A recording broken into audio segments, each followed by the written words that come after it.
Hello and welcome to Marvel Vision, a Marvel Studios TV show podcast brought to you by Cinema Sangha. My name is Devin Faraci. I am one of the hosts of the program. Joining me as he traditionally does. My name is Derek Faraci, and what's puzzling you is the nature of my game. How are you, Devin?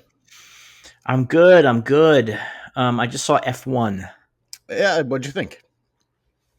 Very solid. I think there's something to be said for like a pretty cliched movie that is executed at a very high level. Yeah. And like there's no surprises per se in this film, but like it's just really well made and it's got a really good cast. Yes. And that's a joy. That's a joy.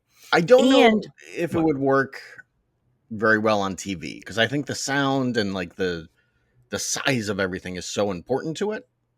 Yeah, I think it won't work as well on TV, but I think that there's really good actors and there's like really good basic characters. You know what I mean? Like nobody's too exciting or anything like that, but they're good. And I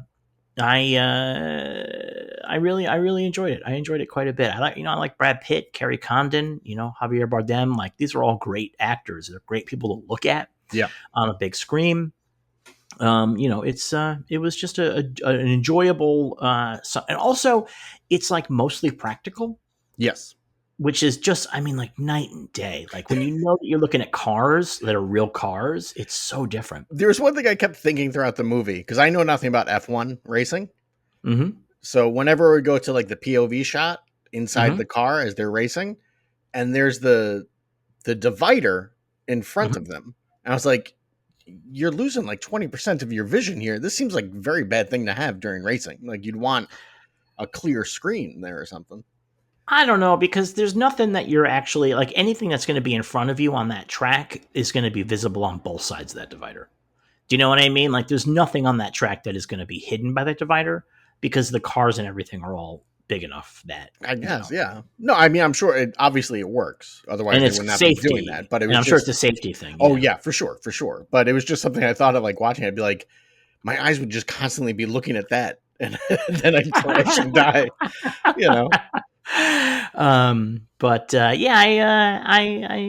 quite enjoyed it. I recommend to the folks listening at home to go give it a shot. It's just a good summer movie. Like it's just like, it's the same director as Top Gun Maverick, and I think it's in essentially the same category. Oh, it's the same exact movie. It's largely the same movie too. Yeah, it's largely the same movie. Yeah. But like it's in that same category though, where you're like, okay, I know exactly what's going to happen in this picture, and I know how these relationships are going to work out. But like, I really enjoy seeing it done well. Like it's just nice to see the stuff done well. So yeah. Anyway, I jokingly had said before it came out that I was like, "Oh, this is like the Tom Cruise racing movie was a Days of Thunder." Days of Thunder. I was like, "This is like they did Top Gun 2 for whatever reason they couldn't get the rights to do a sequel to Days of Thunder, so they just made this instead." And it really is kind of that. It's he was one of the greats, and his time passed him by, and now he's back. Well, I think the big difference is that that's a NASCAR movie, and I think the thing that's really interesting about F1. But even in this, he was racing NASCAR in the beginning. He's racing whatever he can get. Yeah. But the thing that's really interesting about this movie that I think is different than that is that it's about F1's a team sport. Yeah. And that's really interesting to me. Yes. Like that's really interesting. Like they're both on the track. He's not handing it off between laps. They're both on the track at the same time. And that creates really interesting tension and really interesting dynamics along the way. Yeah. So I think that's why I think F1's a really interesting form of racing to make a movie about, because you do have that team. And also, that whole technical team is so important too. The technical, especially since I guess they can't talk to one another on the track. They have to relay messages with the technical team, which I thought was very cool. Again, knowing nothing about F1, I was like, oh, that's interesting. Like, because that makes it harder to do stuff, to like plot, kind of, I think that's supposed to be the case. I think that they, because in this movie, they definitely are skirting the limits of the regulations in terms of working together. There is a point in the movie where I was like, I feel like at some point, Brad Pitt's character, they'd be like, hey, guess what? You're not allowed to race anymore. You broke like 30 rules. Well, the thing is, what's really great is that he keeps plausible deniability every single time. So like they know, like the guy's calling the race, like he's doing this on purpose so that his other guy can get it ahead. But like they can't quite prove it, and so that's what's really interesting, I think. But like spoilers, sort of in the final race, not the final yet. No, the previous to final race, when he has a crash. It's the final race where they're like, we have to see if this was actually if he did this. Like they are like take that seriously because they've seen the way that he's been behaving. The stewards have to make a call. If it was a real, No, that's small not spoiler. That's the final race. It's Abu Dhabi. Yeah. Okay. Yeah. So, but it is. It's a lot of fun in the theater. Yeah, it's a delight. So I recommend it. So, what have you been up to? Not much. Just being extremely hot. It's very hot here. And I ordered some blackout curtains. They're arriving tomorrow, or not curtains, but like a blackout thing I can put over my windows. That it claims it'll lower the temperature by 10%. We'll see how well that works. And there you go. Yeah. My air conditioning cannot keep up with the sun. Just even with like my blinds closed, is just slamming my apartment all day. This isn't your first summer, right? There? No, but there used to be a tree in front of my apartment, and they had to cut it down after a storm. So there's no more shade there, and it's just wrecking me. Right. And it's also been extremely humid here, which is not common for Michigan. Really? Yeah. I would think that the whole north part of the country gets humidity. It'll get humid, and then it'll like rain, but it has not really rained in like 2 weeks. So the humidity just kind of builds, and then I look at the weather app. I'm familiar with that, yeah. Yeah, and I'll look at the weather app, and it'll be like, "Oh, there's a storm coming tonight," and then an hour later, it's like, "No, that storm's not coming. Fuck you." Yeah. So, no, that was how it was a lot in New York. Like it would be like fucking crazy for like a week and a half, and you would just be begging for a thunderstorm to come through. Yeah. Just to break that humidity. Yeah. But well, you know what? Keep your chin up, buddy. Well, I have to. Keep your chin up. God bless you. I don't have much chin left, so everything else is going okay. Yeah, things are all right. Very nice. Things are okie dokie. Very nice. Very nice. We have any news this week? We do. Ryan Coogler talked about the possibility of Ironheart season 2. He said, "I don't know shit." So who knows? I mean, not to get too ahead of ourselves here, but like the ending of this series is insane, and we'll discuss it. I'm saying, like, in terms of the season 2, it's insane. Yeah. And when that ending happened, I was like, wait, was I wrong? Were there 7 episodes? And if they don't do a season 2, I have no idea how they're going to follow up the ending. I just have no fucking clue. Spoilers, they're not. That's how. Well, I mean, maybe. I mean, we'll see how this season did, I guess, like on their metrics. But also, there's been a lot of rumors of 2 things. One rumor of a Midnight Suns movie. Yeah. Which, or something that this could lead into, obviously. Or there's a character introduced in these 3 episodes who is from the Strange Academy comic, and there have been a lot of rumors of a Strange Academy show. Yeah. But so we may get follow-up in that way. Maybe, but I feel like this is going to be an Eternals situation where they just end up not following up on any of this. I disagree, because they did follow up on Eternals, and I mean, with the characters. Yeah, but those characters, I mean, like, yeah, maybe, but that doesn't feel that present, and it's hard to imagine that this character is not going to show up in other stuff. I agree. I think she's going to show up in other stuff, but I don't think she's ever going to be a primary focus. And, I think it's a bad sign when you wait 3 years to put out the show. But that's not because they didn't like the show. It's because we talked about this last episode. It was because of delays, and then it was because of other shows and things getting delayed, and they were trying to find the spot to put this in. So, having seen the whole thing, they didn't delay it because it was a piece of shit. You know what I mean? No. Yeah. And so that was the reason why it ended up getting so delayed. Well, we'll see. I mean, I would love to see a season 2, frankly. We shall see. Because this show did the thing that you're always talking about, which is that it has a really strong supporting cast. Yes, kind of. And that's, but there's like a lot of characters who are surrounding her. There's a lot of characters. Yeah. She gets her own little Scooby gang, so to speak. Yeah. And so that's the thing that we both talked about in terms of the comics don't do so much anymore, and these movies often don't do properly. Yeah. Is that the idea that there's like a whole support system around the main character. And, whether or not anybody likes those characters or thinks that they're cool or whatever is not the point. The point is they exist. Yeah. And you can tell more stories with that, just by the fact that they exist. Yeah. True. John Watts was talking about Spider-Man: No Way Home, and he said that they changed the script because of Reddit, where when people figured out that the other two Spider-Mans were going to be in the movie, even before they started filming, somebody put up a thing on Reddit showing like a sad Tom Holland Peter with two Doctor Strange portals behind him and the other two Spider-Mans coming through. And John Watts said, what exactly did he say? I was on Reddit. I was looking at people who already made fan art of this is probably what it's going to be like when the Spider-Man get revealed. It was a rooftop. It was sad. Two Doctor Strange portals were open and two Spider-Men are stepping out. I was like, well, we can't do that. If that's exactly what everyone thinks we're going to do, we absolutely can't do that. And good, because it would have been real goofy if they just stepped through like right after Aunt May died and like, hey, we came to say hello. Like, it works better the way it goes in the movie. Yeah, no, I think it does work really well in the movie. I would agree with that. So it's funny though; these guys got to stop paying attention to Reddit and the internet. They got to. Yes, yeah. Because the thing is that it's infinite monkeys typing on infinite typewriters. Eventually, somebody's going to say reveal the thing that you want to do.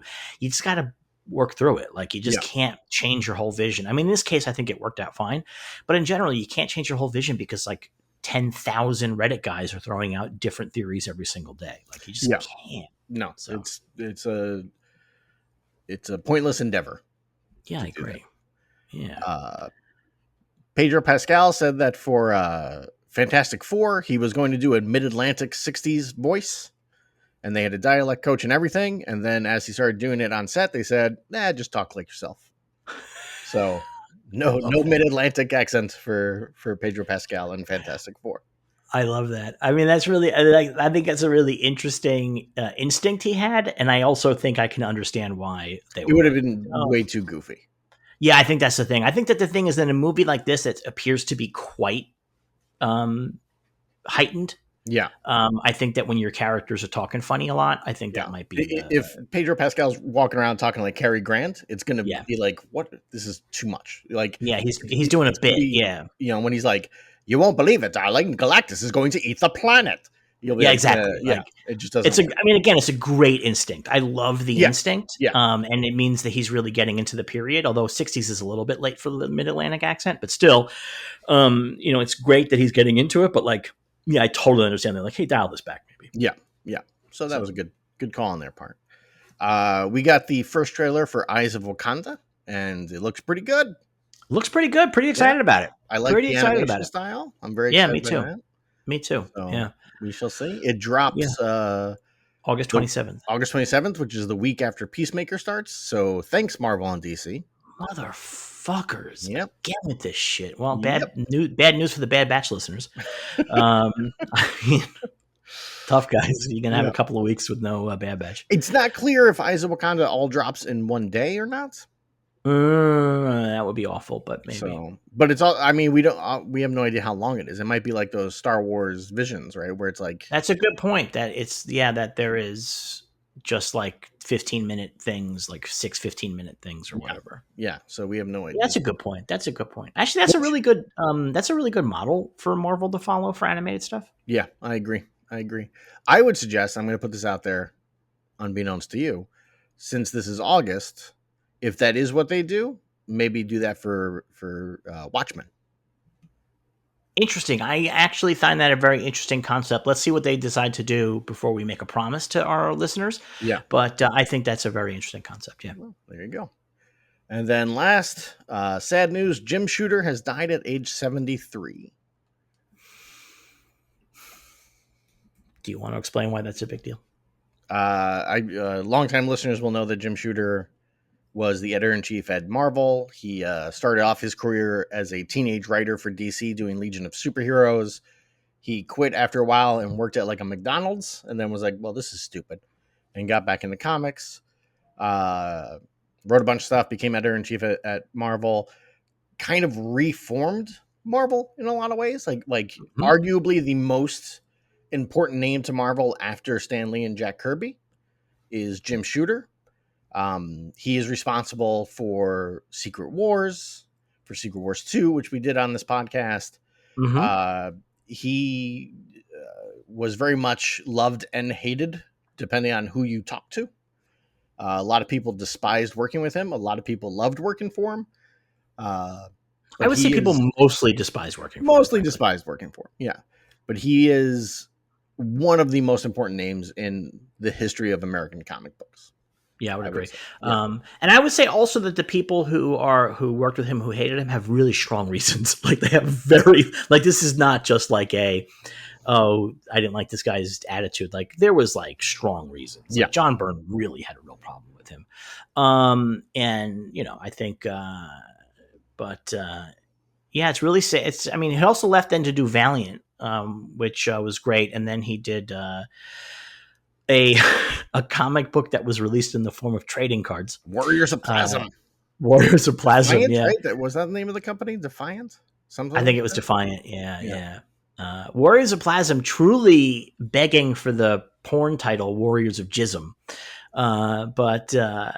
Anyway, he really is a very specific character who really made a huge difference in especially Marvel. I think the argument can be made that the 80s Marvel that he oversaw was probably the second golden age of Marvel. Yeah. And I would say the MCU does not exist without him. Yeah, I would agree with that. Yeah. I mean, they're making a Secret Wars movie, so like there's like just on so many levels, like that's him.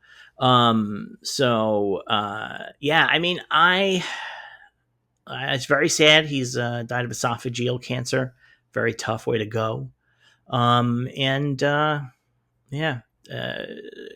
an era in a very big way. Yes. Yeah. Very sad. He had a really good blog where he was like kind of a dick a lot. Well, you write what you know. Yeah.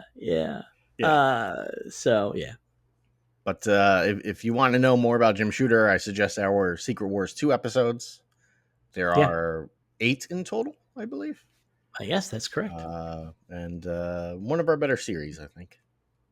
Yeah, it was really good. We read all of the tie-ins and everything. We did the full Secret Wars 2, like the whole fucking enchilada. And there's a lot. It's like 60 issues or something like that. So like, it's a lot of stuff. It's a lot of stuff. Yeah, there are certain points where you can tell we're just like, this was a bad issue. We have to go through it very quickly. Or this issue has nothing to do with Secret Wars 2. There's like one panel at the end of the comic that makes it technically a crossover. Yeah. Oh man. There was something else that I thought was interesting, and I'm trying to.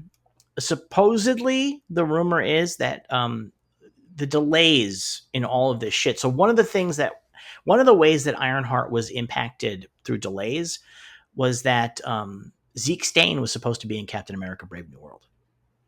I saw that. I do not trust that rumor. I actually do, on a lot of reasons. He may not have actually appeared in the thing or not, the show or not, in the movie or not, but like they were all cyborgs in the set photos that we saw. Yeah, but I think we would have heard about this well before now, and the person who broke it is a scooper who has a horrible track record. Yeah, I mean, that's a good point. Because I did see that, and I was like, really? And then I saw who it was from. I was like, this is more than likely bullshit. It's bullshit with the stink of truth, though. Like, you're like, I can see that. Like, that actually, makes a lot of sense. Like that this show was supposed to come out before Captain America, and then they fucked Captain America, and then all of a sudden this movie didn't lead into Captain America anymore. The show didn't lead to Captain America anymore, and so, but they filmed all of that stuff and then refilmed it for Captain America, and they had announced the cast and stuff. I feel like that name would have, like, the actor's name. Yeah, you're right, Alden Ehrenreich, but he may not have just been in the movie, or it might have been somebody. I mean, he might just not have been in the movie. I don't know. Yeah, who knows? Maybe it was a secret because it was leading in from Ironheart. Maybe his reveal at the end was a big secret. Maybe, I don't know. Or maybe the other characters don't even know. Like, we get revealed. You know what I mean? Anyway, who knows? I mean, that movie's like on the low end of watchable, and the production of it was a disaster. So yeah, yep. But all right, we got any letters this week? We do. What do we got? Shookbook asks, what's your favorite comic book crossover, your least favorite, and one that they never did that you wanted them to? My number one favorite is Secret Wars 2. I would not call that a crossover. You don't think that counts as a crossover? No, I would say that's an event with tie-ins. Those are tie-in issues. Like, to me, a crossover would be it's only in the main books crossing between them. Like, Fall of Mutants would be a crossover. That's really interesting because I think back in the day we wouldn't have made that distinction. But do you know like, what I mean? Secret Like Wars a big 2 doesn't say Secret Wars 2 tie-in on the covers and stuff? Yeah, no, it does. But I feel like crossover was the standard phrase for any time different characters got together in not a team book. And but yeah, I guess I can roll with your definition. I think that makes sense. I would say, yeah, I mean, Fall of Mutants is a real strong one. Under this definition, the Kraven's Last Hunt, a very strong one. Yeah. Very, very strong one. I mean, that's probably actually the best, frankly.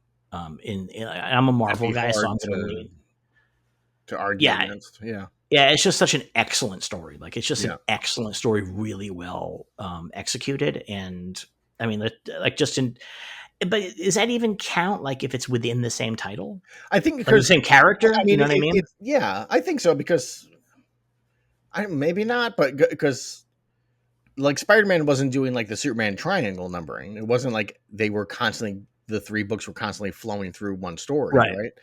But so I mean, it's crossover of titles, and you definitely can't get the full story without reading the other ones. Yeah, it's just one story that happens to be spread over the course of, I think, 3 comics titles at the time. Yeah. Like that, I think, yeah, I mean, I guess that, but again, because it's all the same character, and doesn't crossover have sort of a sense of characters crossing over kind of deal? Yeah. Doesn't it have, I mean, like, if we're going to really hold it down to that, like really hardcore, I'm going to say that like one of my favorite crossovers is X-Men and Teen Titans. Is a great one, and then there's a special book that's not crossing over between their titles. Yeah, I guess, but like, because then it would be just JLA Avengers, right? I mean, that's no, JLA Avengers is not as good as X-Men and Teen Titans, by any means, I think. But I think that that's too specific if you're going to say that it's all has to be within the existing titles. Okay. Do you know what I mean? Like, do you know what's a really good? I mean, again, this I guess technically counts as a event, but One World Under Doom is really good. Yeah. The current thing going on, it's really good. It's like excellent, actually. And I'm really interested to see where it goes because, you know, Doom one day just becomes the Emperor of the Earth and the superheroes like, what the fuck is going on here? And they kind of go down the list of the usual things that there might be happening. And so they can't quite figure it out. So they just go attack Doom. And Doom is able to just beat them all off, and not like that. Whoa! Fighting away. Whoa! He's doing big tip to tip, so he can. Yeah, he really is. But it has this really interesting thing where Doom is actually improving the world. Like, he is making the world better, but he is also the Emperor who has complete control over everything. Yeah. But he is making the world better. And it's kind of super interesting. And I think it's really kind of super well done. And Fantastic Four crosses over into it really heavily. It's basically all one story between Fantastic Four and the main one World Under Doom. It's all basically the same story. Yeah. So, I mean, that's not done. So it might just shit the bed at the end. But I quite fucking like that quite a bit. Right. It's one of those rare event crossover things where I'm like really interested in reading all the tie-ins. Yeah. Because I want to see how the other characters, you know, what their deal is in this new setup, you know? Yeah. But like Doom is offered like free college to every person. There's free healthcare for everybody on Earth. Like there's no more borders. Everybody can just go wherever they want. Like, I mean, like, it's like, you hard to argue with some of this stuff, man. Like Doom's pretty good here. So yeah. Well, there you go. Yeah. What's yours? What's your favorite? I think Operation Galactic Storm. It's a real good one. That's a Real really good good one. one. That one's hard to argue with in my mind. That's what I thought of. That was the first thing I thought of. Was like Operation Galactic Storm was pretty great. It was a pretty great story. So I'm Do you know gonna what's go a with really that. great one too? Is Batman Cataclysm. That is a really good one. That is, I mean, that whole series of books where like there's the Contagion, or is it called Contagion? I can't remember what the It's storyline is. Contagion. It Yeah, is, yeah. yeah, Contagion, which leads into Cataclysm, which leads into No Man's Land. That's going to be it because I love No Man's Land. I So for the absolutely love No folks at Man's home who don't know what we're talking about, there is a long arc in the Batman titles where first a plague breaks out in Gotham, and then a giant earthquake hits, and the U.S. government decides that Gotham is more trouble than it's worth. So they Yeah. blow all the bridges to Gotham, and they say nobody can leave Gotham anymore. Like if you're there, you're there.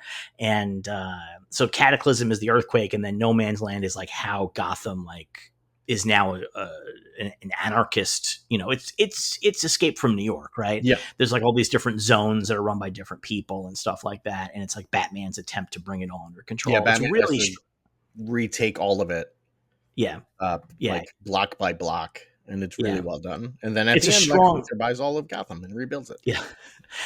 It's long too. It's very long. Yeah, It's that heyday of telling stories that lasted 2.5, 3 years, like that, yeah, which they don't really do as much at all anymore. Um, but that was like one long story that like they yeah, obviously had planned out the whole thing. So yeah, yeah. That's a good one. That is one I love, yeah, and it really bummed me out that Dark Knight Rises kind of did it, but did a terrible job of it. yeah, I did. I think a pretty poor job of it. Yeah, Yeah. yeah. However, say what you will about whether or not Dark Knight Rises was any good. Dark Knight Rises lives deep in the minds of conservatives. Did you see what happened this week when Zoran Mamdani won the Oh, primary election? that all the cops would quit. That or that No, are they that going to there go was a live in the guy. sewers? No, there was a guy, some finance guy was like, this is going to be like the movie Dark Knight Rises. They're going to march all the Wall Street bankers onto the thin ice of the East River and let them fall through. And you're like, what the fuck are you talking Fingers about, bro? crossed. What are you talking about? That's You're a lunatic. That's Like, amazing. wake up and join us in reality, my friend. That's amazing. It's so amazing. I mean, if Mamadi went out there and like blew up, Giant Stadium and then gave a speech, I could see you thinking that path. But I think Mom Donnie would look pretty good in that big Bane jacket. yeah, I wearing that think he would look jacket, pretty good in that. Not the yeah. mask, but the jacket. It's a good jacket, so. He's got to do the voice though. I will be your mayor. I love Tom Hardy so much. I love that Tom Hardy did that voice, and now every single version of Bane has to have that voice. In like every cartoon, that's just what he sounds like now. It Yeah, amazes me. it's so amazing. All All right, what's our next question? Least favorite crossover is going to be the one that brought us Onslaught. I can't remember the name of it. The crossover where Professor X becomes Onslaught and is evil and sends the main Marvel superheroes to another dimension where they can be rebooted by the Image guys. Yeah. Yeah. That's my absolute. I hate that. I hate bad. that story. It's real bad. There's a number of pretty good X-Men crossovers between all the titles that are pretty strong, but like towards the later era when they started really going into these, anything they could put an X in front of, Extinction Agenda, I think it was just real weak. But this was the weakest one, and it was because it was dictated not by story, but because by the need to get these characters into the hands of the Image guys. Yeah, and just not. And this is before anybody was like doing like Ultimate stuff. So they didn't even think about like, let's just do a different imprint where these guys are creating their own universe. They had to take these characters out of the Marvel universe and put them elsewhere. Yeah. Yeah. So I really don't like that. And I think that might also be sort of ground zero for the endless Professor X is actually a bad guy thing. Like he had been like bad-ish before and he had gone bad. Like this kind of stuff happened. Sure. But I think ever since that, it's just been nonstop. Professor X is a bad guy, more or less, and I find that really boring at this point. Yeah, I'm not a fan of that. I'm not a fan of that at all. Mine would be there's a crossover early in Mark Waid's run on the Flash that is Flash, Green Lantern, and Green Arrow, and at that point, Green Lantern was Kyle Rayner and Green Arrow was Connor Hawke. Yeah. And it was clearly a thing where they were like, hey, Wally's pretty well established, but we're trying to establish Kyle and Connor as the new Green Lantern and Green Arrow. Let's have all, like, this is the new generation. They're all going to work together. And it just was not a good story. It just I did not enjoy it at all. It's a good concept, though. Like, you know what I mean? Like, Wally is the guy who can help these guys find their place as legacy heroes. Like, that's pretty interesting. You know? I agree, but they play it as like, we're all new to this. And it's like, Wally, you're not new to this. First off, you've been doing this since you were a kid. Yeah, Wally's been in the game for a long time. Yeah. Wally's been in the game longer than some other superheroes in general. Yeah. Like, not even the ones that were kids, like just longer than most of the superheroes. Yeah. Yeah, that's not cool. That sucks. No. So that was not a great story. Yeah, that sucks. And then crossover that you would have wanted but never happened. Oh, like I don't know. I don't have a good answer for that one because they feel like they've all happened. I have one because this has that? Always confused me that so many Flash stories are time travel. Yeah. No Flash has ever just traveled to like 1,000 years in the future and hung out with the Legion of Superheroes. And that is so confusing to me. But didn't Bart Allen do that? Bart was born in that time and came back, and there's XS. He also goes and hangs out there. No. XS comes to the past and hangs out. But like and they've had like stories where it's like, oh, it's the Flash. He's gone 2,000 years in the future, and this is going on. But he's never just gone and been like, I'm going to go hang out with the Legion of Superheroes and do a case there or something. Like I've always been surprised by that. Like, it seems like an obvious maneuver. What might be one of the craziest crossovers of all time is when the Punisher showed up in the Nam. Yes. Because folks at home that don't know, the Nam was a book that Marvel published in the 80s during the height of Vietnam War stuff, like post-Platoon. There was just Vietnam War, China Beach. There was just shit everywhere about Vietnam. And they did this book called the Nam, and the book took place in real time. Yep. Throughout the story of Vietnam, and it was like real. Like the premise here was that this was not in the Marvel universe. This was just like a Vietnam War comic. And no character would be in it for more than 12 issues, I think, because something like that. What a tour was, right? It was a year. Yeah. So they were, and then the characters died all the time and stuff like that. But then as the book went on, and I don't know if like maybe it was an issue of like popularity or whatever, but like they had Frank Castle show up, since Frank Castle at the time canonically fought in Vietnam. Yeah. And it's just so weird because this book has been like really like kind of like on point about trying to be historical. And then all of a sudden Frank Castle shows up and he does, it's just like a wild, that's also the height of Punisher showing up in everybody's comic. So yeah. That's a pretty the creator of the Nam left over that. Did he? I didn't know that. Yeah. I mean, that makes a lot of fucking sense because that really breaks the basic premise of the fucking thing. Yeah. The whole thing was, I can't remember the creator's name, but there are two creators. It was this guy, Chuck Dixon. No, it's not Chuck Dixon. It's somebody else. And Larry Hama was the other creator. Right, because they had two guys on it. Like, wasn't that the deal? Well, Hama was the editor on it. Oh, is that what it was? Him and the guy who was writing it, they both served in Vietnam. And so all the stories in the book were taken from like actual Vietnam stories. Right. And to connect back to the news, the book was Jim Shooter's idea. They had done like a short story in like Marvel Tales or whatever. Mm-hmm. And Shooter was like, this is a really good idea for a book. We should do this. Don't connect it to the superhero stuff, make it its own thing, its own separate little kind of thing to tell stories about this. This is an interesting book. And also G.I. Joe sells real well. So it's kind of like that, but more real, no drugs, no cursing, no blood, because we got to stick to the comics code. But beyond that, we can do like actual stories of Vietnam. And it was doing really well. And then I think it was Shooter. It was right when like Shooter got fired and the new, whoever took over for Shooter was like, put the Punisher in there. It'll boost up sales. And by that point, Hama had already left as editor. And then the other creator who was writing was like, I'm not doing that. Goodbye. I'm out. Doug Murray was the other guy. Doug Murray. Yeah. So he was the guy. Who he jumped around, did a bunch of different books, but he did mostly like largely like espionage and Conan books. That was like kind of his deal. Yeah. So he was a real old school guy, He was. But yeah. So yeah, that's the. I mean, I would say one of the strangest crossovers of all time. That was part of an interesting time at Marvel because there was the Epic line, there was New Universe. They were trying out different stuff. Well, New Universe had already ended by that point, hadn't it? Had it? I didn't think New Universe didn't last. It lasted like a year. Yeah, it didn't last long. Yeah. Yeah. But it's all within like that same like couple of years, I think, where they were like, let's try this, let's try that. And they were also doing like the Conan magazine at that time, I think. I think they still had Conan. They had been doing Conan magazine for a long time. Yeah. Savage sort of Conan. But yeah, so. All right, what's our next question? Next question is from Kenny Base.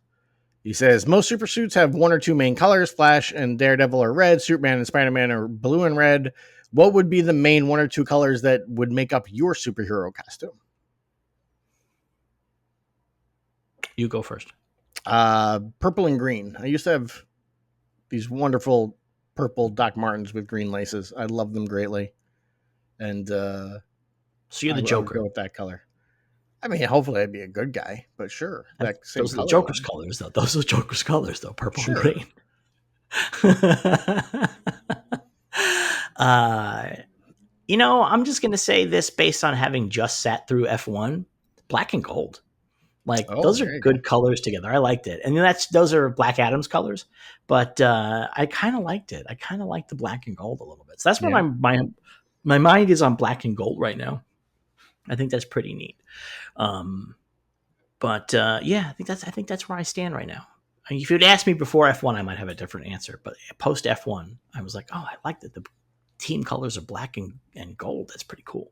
There you go. So there you go. Yeah. That feels that feels like douchebag colors too, to be very frank. Like I'm acknowledging that this feels like the colors they use in an advertisement in some kind of cologne that promises to get you laid. Like I get it. Like don't, X-Body Man. It's Sex Panther, you know what I mean? Like you really get that feeling. But I just kind of like really enjoyed that color scheme. It felt minimal but also flashy at the same time. It's like really kind of a cool combo. So yeah. That's probably why all those things use those colors together. Yeah, probably. It's flashy, but just a little bit of gold goes a long way against the black. Sure does. There you go. And I would have just the gold on my crotch. That's the only place I'd have the gold. That's it. Gold crotch. That would be your gold crotch. Yes, that would be my. Sung to the theme of Goldfinger, gold penis. Yeah, gold penis. Yes, where Batman's like, I have the symbol with the yellow on it, so they'll shoot at my chest where I have bulletproof. I have a bulletproof cup, so I put gold right there, so they'll shoot my dick. There's some really good crotch business in Ironheart back half. Yeah. There's some good using a person's crotch to help solve the problem. Yeah, that was shocking. It was.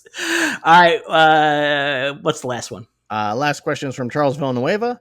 What do you guys miss about your old careers in film journalism and game development? What don't you miss as well? You go first. I miss the ability working in games that if I didn't have much to do, which I was middle management, so most days I had stuff to do for the first hour, I had stuff to do for the last hour, and the rest of my day was pretty much empty. I could just play any games that we were working on at the time, like in the company. So I would just sit around playing games all day. And that was a lot of fun, And then I would also like go on to the floor to my team. And especially when I was working on the Guitar Hero games, Band Hero specifically, just jump in and play with like a bunch of people and we'd all have fun and stuff like that. That was always a good time. I enjoyed that. I also enjoyed the free bagels on Monday and the 25-cent sodas. So, yeah. Wow. Although the free bagels and 25-cent sodas are definitively the thing that led for me being in a relatively good shape and thin kid to a tubby little bastard. You know what's funny about 25-cent sodas? So I used to work downtown. I used to work couple of blocks from the World Trade Center. Yeah. And we discovered that there was a vending machine at some like car part place or whatever, a few blocks up Broadway, that had 25-cent sodas. Okay. So we would make the trek up to the 25-cent soda machine. And I will never forget making the trek to the 25-cent soda machine one day with a friend from work. And we're standing there and we looked up at the Twin Towers. And I was like, what do you think would happen if they fell over? Like, would they crush us right here? And my friend was like, I don't know. I think they might like just collapse on themselves. And so your friend knew. That my friend, you know what? He did get a pilot's license in the lead up to 9/11. You said, what do you think would happen? He's like, let's find out. But it was funny because I had that on my mind working down there. Because the thing about the Twin Towers and working downtown, right at the base of them, is they blocked out the sun from everywhere. And so you were constantly in shade. And people who lived in the area like were pissed off when they built them because like their plants started dying. Yeah. Because they just got no more sun. And it was kind of, I actually on hot days, I would know what the shadow was where it was going to be at a certain time of day based on like where the shadow moved. And I would use those to like go different places downtown so that I could stay in the shade the whole time. There you go. Perfect. Yeah. Perfect. And then what you don't miss. For me, I don't miss working 8 hours a week. I don't miss getting calls at like 3 a.m. about a problem with a build and then having to go into the office and deal with that kind of stuff. I don't miss getting yelled at by production, or not so much production. Usually the producers were always pretty cool. The dev teams would sometimes be jerks, and I don't miss that stuff. Mm-hmm. And I don't miss having to get up and commute. You know, I work from home now, and that's great. I wake up and I'm already at work, you know, so that works out. What I really miss is travel. I really miss travel. And I will say this, that I took full advantage of my travel opportunities because I was always being flown somewhere. And I would always ask for an extra day. And in the place, like, hey, can you just book my plane ticket back the day later? I'll pay my own hotel or whatever for that extra night.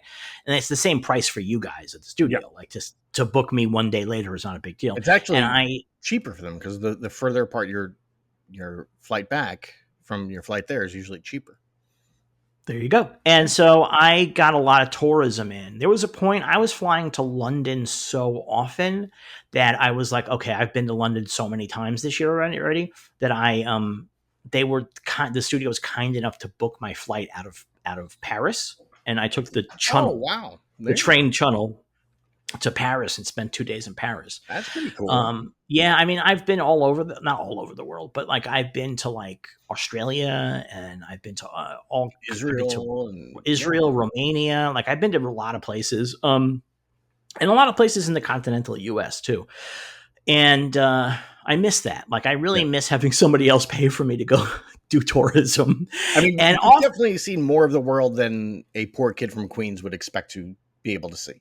Yeah, 100%. And in my dreams, I figure out a way to get back into doing that, like to get back into like traveling a bunch, because I just love going to new places. I had a couple of places that I was really hoping to make it to in my career, and then that didn't work out.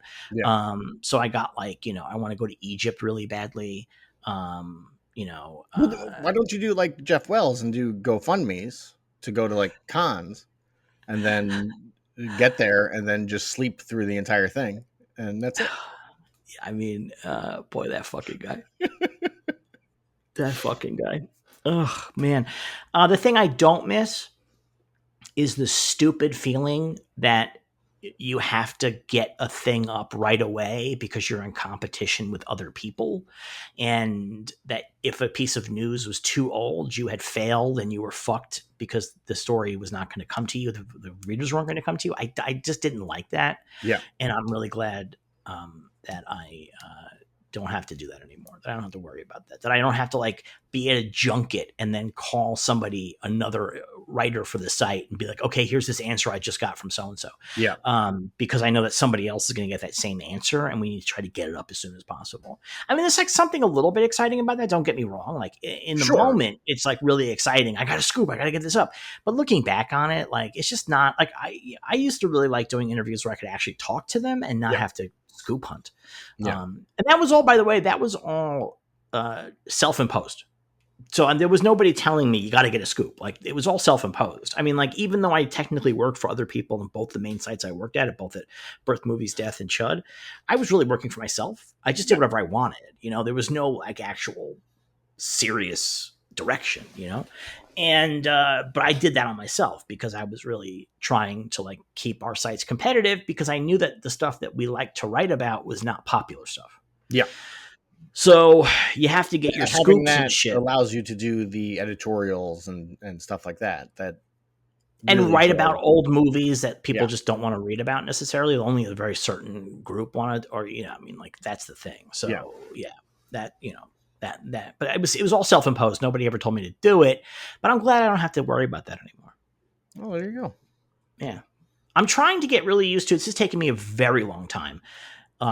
This is hard to get out of my system, which is that for reviews, I sometimes don't write reviews now because I feel like I saw the movie too late.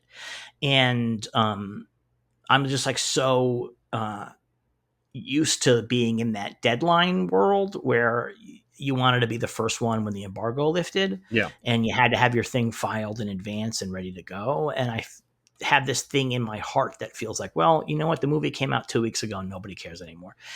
But I keep trying to remind myself that Pauline Kael reviewed movies that way. Okay. And that, in fact, her review of Bonnie and Clyde saved the movie that she saw later after it had already begun failing. And it saved the movie, and in the process probably made a big difference in how the 70s turned out in terms of cinema. And so I think about that a bunch. And so I try to keep that in mind, that Pauline was really happy to review movies a week or two out, and not have to rush. So I try to keep that in mind. Well, but it's hard because I'm just so used to gotta be out the gate. Yeah. Gotta be out the gate. Otherwise people aren't going to come read it because there's going to be so much competition. And I'm not like in that game anymore. I need to kind of remember that. And I think that I'm failing to publish reviews because I can't get past that mindset fully. I need to get past that mindset. So yeah. Well, there you go. Is that all our questions? That's the questions. If you have questions, you can send them to ask.cinema.sanga@gmail.com. That's awesome. Yeah. All right. Are you ready to talk about the final 3 episodes of IRONHEART? I am. Let's do it.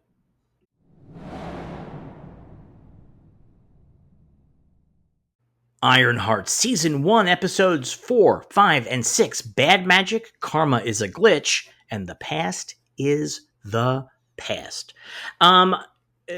Before we get into the discussion, I want to say that I believe that this is the single most connected Marvel thing ever, other than like an Avengers movie.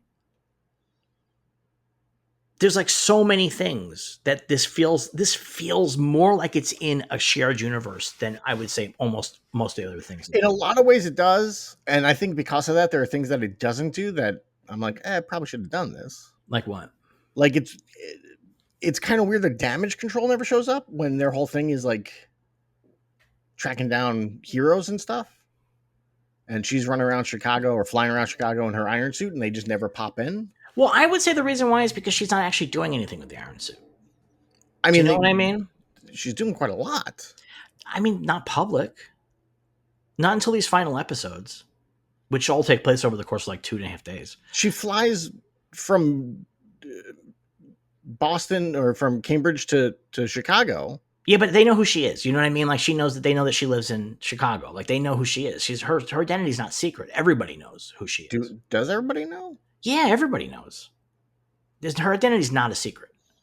I mean, she has the suit on her fucking back patio where everybody. No, I mean, no, she's definitely not trying to hide it. But I didn't think it was a thing where it's like she's made the papers or stuff like that. Like, I mean, I have to assume that on some level, I don't know if everybody knows what happened with the Atlanteans, but I have to imagine on some level that there is knowledge that she had a suit and she was working on a new suit. And I have to also assume like the CIA and damage control, their deal is to keep track on this kind of shit. So they probably know what happened with the Atlanteans. And so that's because the CIA was involved in that. So that's my guess. Yes. Is that That's they true. They just know were who she around, is. So like, I mean, they don't have to, they know who she is. She's not doing superheroism. Like flying around in a suit is technically not superheroism. Just like we have Jetman here in LA, the guy that flies a jetpack too close to airplanes coming but into they're LAX. constantly trying to catch that guy. Yeah, that's because he's violating airspace stuff. But this is a comic book world where I'm just not going to worry about characters violating airspace unless I need it for the story. I think also her having like repulsor rays and stuff would be the kind But of I don't know if they know it. if they know that she was hanging out in Wakanda and stuff. Yeah, but they know that the Wakandans took their suit back, and they know that she probably they know that she built a new suit at MIT. But I don't know if they know all the capabilities of it. Maybe they do. I don't know. But also, I think that's just not fun. By the way, like I think I don't disagree. Like, don't get me wrong. I'm happy that there isn't a C plot with damage control coming in and being like, "What are you doing? We gotta find her." Like, I'm happy they don't have that. But it's because damage control was a part of other stories that them not being here and this really like I mean. There's way more about Doctor Strange in this than I expected. Yeah. And having, like you said, that kind of connectivity, I was like, oh, like watching it, I was like, oh, it's kind of weird that damage control is not around. But that's not weird because you read tons of comics that have all kinds of agencies in them that just don't show up when they're not needed to show up. When the story doesn't call for them to show up. Like that's the why didn't the Iron Man call the Avengers? Yeah. It's sort of that version of it. Like stuff's not going to show up unless the story needs it, and that's fine. Yeah. I will say before we begin the conversation, also watching these 3 episodes, absolute missed opportunity that this did not happen in an Iron Man sequel. Like just such a huge missed opportunity to have Tony Stark go up against magic, like just enormously missed opportunity. Yeah. I mean, how that works here is like so good, and like it's just crazy. Especially and I mean, obviously they could not have done it at the time, but like one of the great Iron Man stories is when him and Dr. Doom team up to go fight Mephisto. Right. And again, they could not do it at the time. They did not have the rights to Dr. Doom, but like a story in that format of him going against magic definitely would have been very, very interesting. And having to go to some wizard to give him magic on a suit, like that's fucking rules. That rules. Yeah. And it puts Tony Stark really outside of his comfort zone, which is really interesting dramatically. So anyway. All right. The first episode that we're going to talk about opens with flashback / dream. Where Cousin Johnny and Parker are going to do a hit job. They're going to break into a mansion, and Parker doesn't want to do it, but Cousin John's like, you got to do it. They get in there, but they get seen by a security guard, and John shoots the guard. But he doesn't die because he shows up again later on in the show. Well, he shoots him, and the guy's on the ground moaning, and he hits him. He knocks him out. I was like, you could have just come up behind him and knocked him out. Rude for sure. I mean, the gunshot really alerts everybody else in the house. Like, it's not smart. This is a scene that we return to later on because John says, we got to split up. And Parker says, well, how I know where to find you? And he says, I'll always be there. I'll always be close. And so that's a dream thing. I don't know if that actually happened at the time. It doesn't really matter. And we end up with, it turns out that we are having a private memorial service for John in the pizzeria. Which, by the way, they ordered pizza to the pizzeria. Yes, because I think the pizzeria doesn't operate anymore. But it was just funny that they just have boxes of pizza. I was like, come on, guys, at least get something different. I actually love that. I thought that was really funny. I thought that was really, really funny. I really like that as they're doing it, one of them just starts eating pizza. Like, I just really thought that was really great. I think that this team... That 100% would have been me, by the way. I'd been like, it's fucking here. We ordered it. I'm not like, I don't know why we're all sitting here not eating the pizza. I think that these characters are really underused, especially in this back half. I think there could have been more interesting things to do with them. But I like them. Yes, I do too. But I like them, and so I would love to see them return. It would have been kind of cool if they had teamed up with Riri in episode 6 in some way. That's where I thought it was headed, because all of them in the first 3 episodes, they're being sold on the idea that what they're doing is for like a greater good, and then in this, spoilers for what we're going to discuss in a little bit, Hood goes to him and says, "Hey, I need you to go kill Riri." Right. And I thought for sure that was going to be like the thing that kind of switches them, because before they were like, well, we're not killing people. What are you talking about? Like, that's taking it to a new, like, we're going too far now. And But I it's think the becoming fact that clear that this is not us going up against these corporations because they're bad. It's you just want money and power. And I thought they were going to kind of switch sides. And I think that necessarily doesn't necessarily read because they think he tells them that she killed John. So the premise here is that she's a significant danger to all of true, them. true, So that's the thing. It's not just like this is not like our usual mission. It's like, oh, this person killed one of our guys, and who knows what she's going to do next? She might go to the cops or something. You know what I yeah, mean? Like, or she might get busted for killing him. Like they're like it's just a really bad loose end. yeah, So I can see that the characters are like, I don't like this, but I'll do it. yeah. You know. But Parker knows that Riri killed John because Mephisto showed him a vision, and everybody's talking about what they miss about John. He loved opera, it turns out. Yes. And Parker says, "I really miss his loyalty. He always was loyal to us." And Parker is just fucking eye fucking her the whole time, just like daggers out of his eyes. And Riri is really uncomfortable, and she knows that he knows. And she's like, "Hey, do you have something for me to do?" And he goes, "Oh yeah, I got plans for you." And it's like absolute supervillain line. Also, if you get the feeling that the guy knows you killed his best friend, don't be like, "You got any work for me?" Well, she's trying to stay on the good side because he told Yeah. her that until these jobs were done, she could not leave. Like that Yeah. was the deal. She signed up for these jobs. And as we see, one of the things I really like about these 3 episodes is that Riri is super fucking concerned about this. Like she is not like blasé or like fuck these guys or I have an iron suit, I'm not worried about them. She is freaked the fuck out for these episodes. So I really like that. And that makes sense why she would try to stay on his good side, because she's worried about being killed, and she's worried about him killing her mom and everybody else that she likes. So she goes home and she's taking a look at that hood swatch that she got last episode, and she can't identify the energy source. And Natalie's like, they kind of start thinking it could be magic, like actual magic. She mentions that she's like, I've checked every known energy source, and she's like, Stark, Pym. She says Kree. Yeah. Does everyone know about Kree? I've blocked Secret Invasion out of my mind, so I don't. Those are Skrulls. Those are Skrulls. So how do they know about the Kree? Because of Captain Marvel. Captain Marvel is quote unquote Kree, and she has Kree technology on her. So my assumption is that she has shared it with the world. No, my assumption is that Riri, as a super genius, just has access to the old Shield. Oh, actually, maybe the Shield database that fucking Black Widow released everything on the internet. So maybe she did it. Which, share with the by world. the way, I can't remember who, but somebody on the Discord pointed that out, that everyone has to know that Obadiah Stane was killed by Iron Man because all of the Shield files were released. And even in this later on, they just mentioned that he was killed by Iron Man.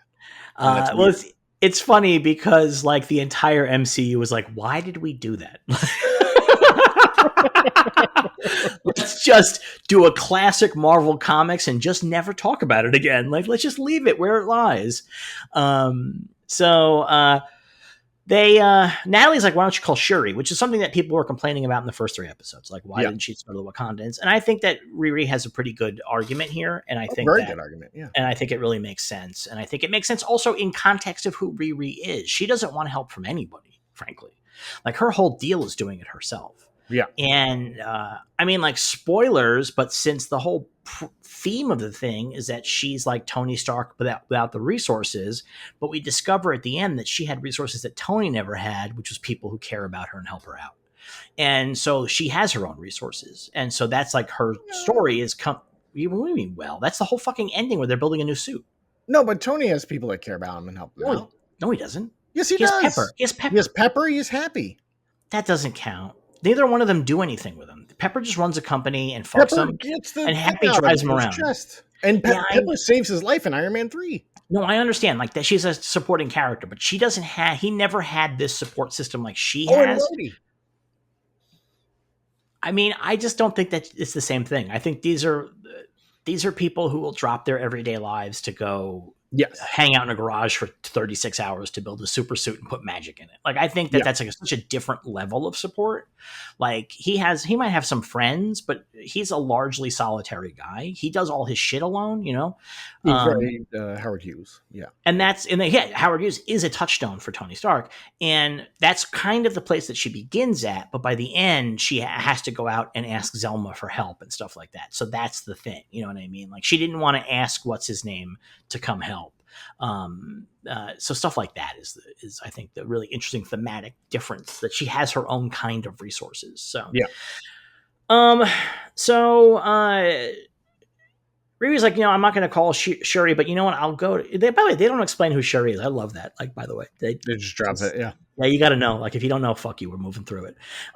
Look, she's been in 2 movies that gross like over $2 billion combined. Yeah. So I mean, yeah, it's reasonable. Yeah. I was talking to a friend of mine who doesn't like superhero stuff, and so I was trying to tell her like that I had to watch all 3 last night and then do the podcast tonight. And I was trying to explain what it was about. And very early on, I was like, well, it's a spin-off from Wakanda Forever, and this is character. I mean, I don't know how much you know about Wakanda because you're not a superhero person. Goes, I've seen Black Panther. And it's like, everybody's seen Black Panther. Yeah, Black Panther is a cultural moment. Yeah, big cultural moment. So she decides to go to Joe's house to ask for help. And she gets there, and it turns out Joe's been arrested. We see Joe. They have a very nice sequence of him being processed into jail, where the camera is spinning and they keep cutting between things. And the camera's always in the same position, even as they cut. Really strong work, I think. Yeah. Love the look of it. Very rude reporter on TV who makes the joke at the end. And the anchor woman is like, that's a great line. And it's like, no, it's rude. You're being very rude. Like, it's not nice. So he's out. His secret is out. Everybody knows he's Ezekiel Stain. Everybody's like, oh, he's a stain on the family name. And yeah, I mean, like, it's a bad scene. In the hideout, the crew is watching. This is F1 had this too. I like when TV shows or movies that whenever somebody turns on a TV, it's always about the story that we're watching. Sure. I kind of love that, because in F1, they're like in a hospital waiting room and there's like the fucking F1s on TV. And I was like, yes, do it. I love it. I don't want to see something separate. Like, I want to be encased in this world fully. Yeah. So they're like, boy, this, things are weird. Parker's being really weird. He's upstairs in an ice bath the whole time. And when Parker sees holding his breath, and he's training to hold his breath longer for the hood. Yeah. It's really funny. They did say that they did let us know that he has to hold his breath, but I think that for audiences that aren't engaged, which is like a modern audience that are always looking at their phones, I'm not convinced that they know he has to hold his breath. I'm not sure. No. I mean, the show tells us, because Joe, cousin John is like, he can't hold his breath forever. Yeah. But I do wonder if there's a segment of the population who's looking at their phones the whole fucking time. Like, why is he breath training? Yeah. And Parker sees Zeke on the news, and something kind of clicks, because he got arrested due to that patch of derm skin that Riri left behind. And so they've discovered that he has all these illegal weapons and stuff, and they assume that he's going to be charged with the murders that happened that night. Riri goes to prison and goes to sit with Zeke, do the classic talking through the glass on the phone thing. And I got to give Riri credit for doing this, by the way. I don't. Why? One, probably should have called him right away. Like, right away. Hey, by the way, this happened. Sorry. You might want to go hide. I mean, you know what, though? I think that I really like that Riri's an enormous fuck up. She is a massive fuck up, and we'll get to that later. But 2, when a man goes to prison because of your mistake, don't start the conversation with a joke about how he likes khaki. Just bad form. You know what? That's something I would definitely do. And I would do it because I'm trying to establish a tone, and because I'm trying to like reestablish that we're friends. You know what I mean? Which is what she really wants. She wants to reestablish that they're friends. She, at this point, is not necessarily worried about what this means in a larger sense. She just feels bad that her friend got fucked. Yeah. So she doesn't have an idea this is going to turn into him becoming a cyborg or whatever. So she's just worried her friend got fucked, and she's trying to like make that better. But he wants no part of it, and he says, you're selfish. I should never have trusted you. You're selfish, and he's not wrong. That's the thing that's really interesting. Again, I think that one of the things I really like about these 6 episodes is the way that Riri's arc is not what you expect. Do you know what I mean? Like, there's just no way that you could have begun this show, and spoilers for the end, which hopefully you've seen it already, and begun this first episode and then been like, I think she's probably going to sell her soul to the devil at the end of this series. Like, it's a crazy arc, and I kind of fucking love that. So, I can't wait to talk about that when we get there, because I think it's fucking brilliant. Back at the hideout, Clown tells Riri that Parker's bringing in a different tech guy. And Parker asks to see Riri, and he's like, hey, did you know this guy? And she's like, why would you say that? He's like, well, I know you tech guys know each other, right? She goes, well, I've met him, but I didn't know him. And then he's like, I know that you knew, and I don't know why you didn't tell me that you were outsourcing and that you were bringing somebody else in. Like, that's, if you need something, come to me. But he's like, you know what? Yeah, there's kids. It's that time of night where kids are running around outside because it's a fucking beautiful day. And they don't have school, and they're young and full of joy. They say the fucking smog is why you have such beautiful fucking sunsets.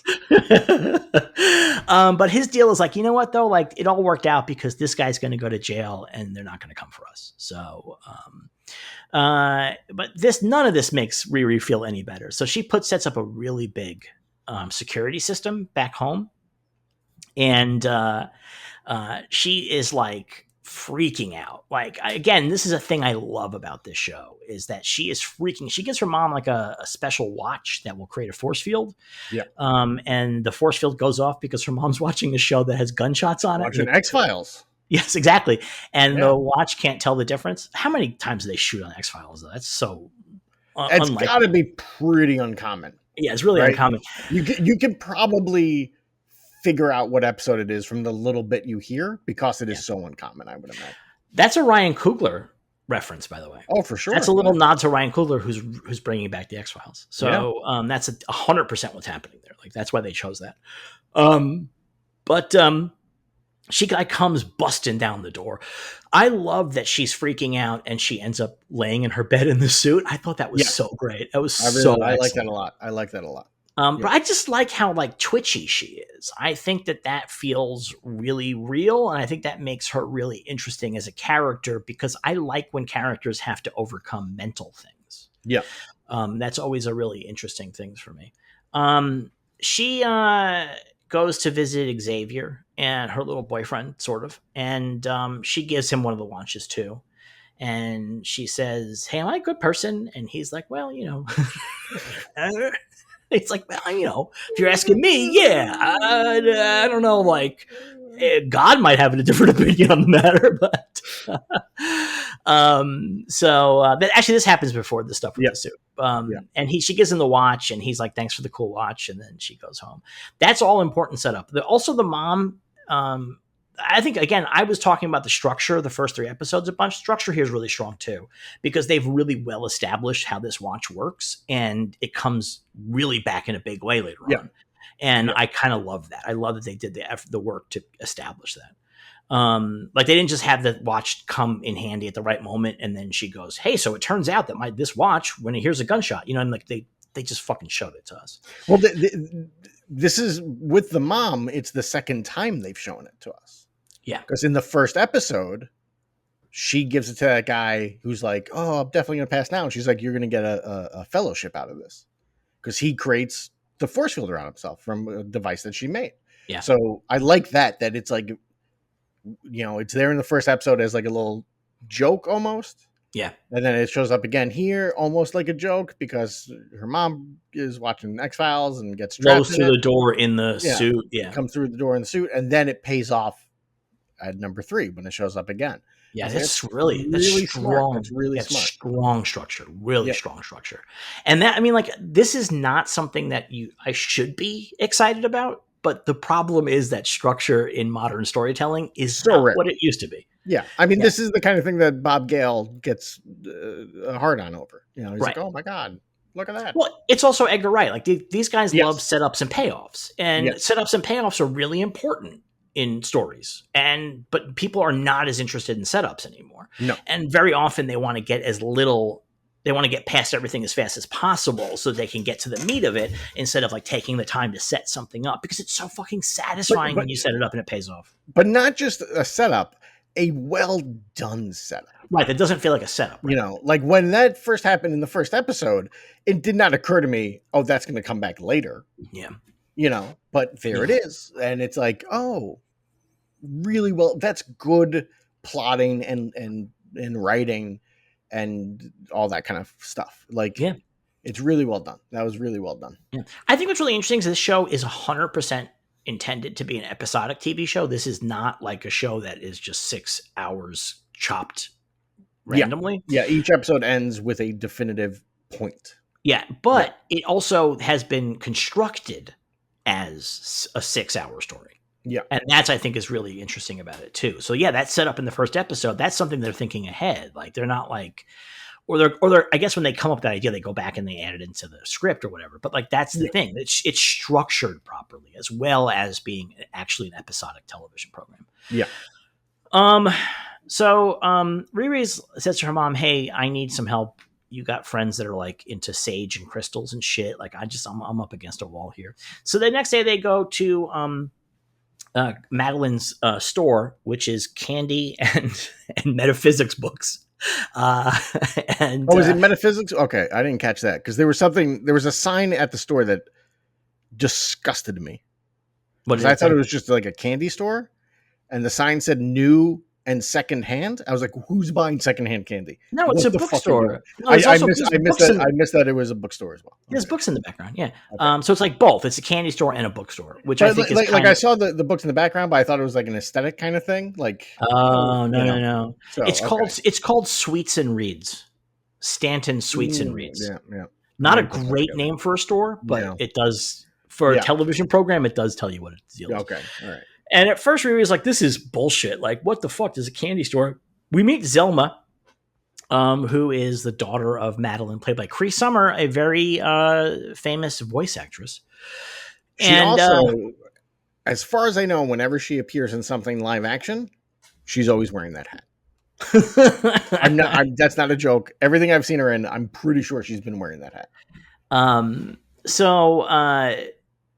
So Riri's not impressed. And as we said in the intro, if you didn't listen to the intro, Zelma is a character from a comic called Strange Academy. She's a teacher at this academy for magical students that Doctor Strange started. After there was a point in Marvel where magic got fucked up, and then when it got fixed, he started this school. Yeah. And it's like not like a crazy popular title. Like, it got canceled in 2022. 5 issues in. No, there's like a total of like 18 issues. Maybe I'm thinking of a different book. I know there was a book. Thinking of a different book. There's about 18 issues. I think there's 6 trades, I think. Okay. So you're thinking of a different book. But it's back now in the One World Under Doom. He has reopened the Academy as Doom Academy. Oh, there you go. Because he's the Sorcerer Supreme now. Sure. So Zelma's a character not quite like this because she's a teacher in the comics, but like this is a pretty good indication that they have been thinking about a Strange Academy. And the thing is that when they made this show 100 years ago, Strange Academy was just starting. So very fascinating. So Riri's like, whatever. But then Zelma's like, "Hey, so you're here about like some serious magic, right? Like the thing in your pocket." And Riri's like, what? And then Zelma does a spell and they go to a different realm where she has set up a little experimental magic lab. I like how they transport between the realms. I love this. Yeah, it's great, right? Like, it's just I was giddy when that happened. I was like, "Oh my God, we're in a magic realm." I was just so excited because I did not expect that from this. Like, it pops in. And again, talk about like good setting things up. When we first meet Cree Summer in this, when they're at Riri's mom's apartment and she's like, oh, I got crystals that can help you and stuff. Like they set up the idea of like they're into like, you know, foo magic, like goofy stuff, right? She's saging the room because the mother and the daughter are having a fight. Yeah. So you know, so and then when this happened, I was like, oh, this is fantastic. This is great. Yeah. And it's got a bunch of weird stuff in it. There's a giant magnifying glass that they're using. I was like, whoa, I love it. I'm all for this. Yeah. Yeah, it's pretty good. I mean, like, it's obviously Harry Potter influence, but that's fine. Like, I don't mind that. Like, it's fine. And but I like the transition they do here is they just sink through the floor and then they're upside down. But then the later transition when they come back is that the mom swipes her hand and the fucking frame moves. Yeah. I thought that was so cool. That was just so fucking cool. So they go down into this magic place. The mom is kind of mad because Zelma is not ready to do this kind of stuff. And so as she's working on the Hood's cloak, we learn some information, which is that Zelma's mom was studying at Carmartage and dropped out to have a baby. She got pregnant. And Zelma wishes that she had stayed because she could have stayed in Carmartage and learned magic from a young age. And the mom's like, Carmartage is no place for a child. The mom should have been like, you would have died because just a couple of years ago, Carmartage got wiped out.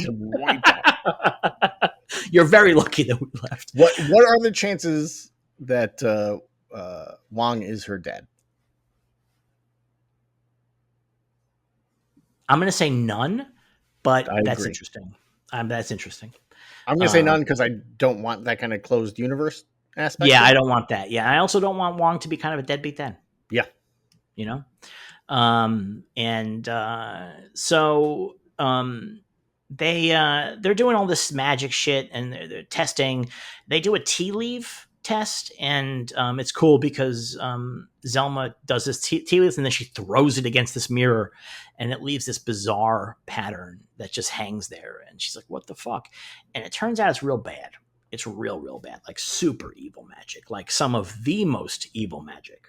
And that the creator of the cloak is from another realm and that he uses influence to of people to get what he wants. Yeah. I think this is not the scene where Zelma says that it's Dormammu. That's later on. No, that's White Castle. Yeah, okay. Also, how can you hate a show that has a big scene at White Castle? I mean, undoubtedly, the most attention White Castle has gotten since Harold and Kumar. They even get the fucking title on one of their little hamburger boxes. They get the title on one of their hamburger boxes. We see Riri eating a slider, and she's like, "These are so good." Yeah, I mean, she throws up like 5 minutes later, and she's like, "Oh, I ate too much." But anyone who's ever had White Castle can tell you, you're going to eat too much at White Castle. You're going to eat too much, and you're going to have problems out of one end or the other. That's we call them belly bombers for a reason. Yep. And so, I fucking love White Castle. I miss White Castle so bad, bad. I don't really eat beef anymore, but if I had a White Castle around here, it might be different. There are times where I just get that urge. I'm like, oh, White Castle. They sell them in the supermarket. Yeah, I mean, there's White Castles all over here. Oh, are there? Yeah, there's White Castles all over Michigan. But Michigan also has a lot of good mom and pop sliders. So I'll always end up going to one of those instead.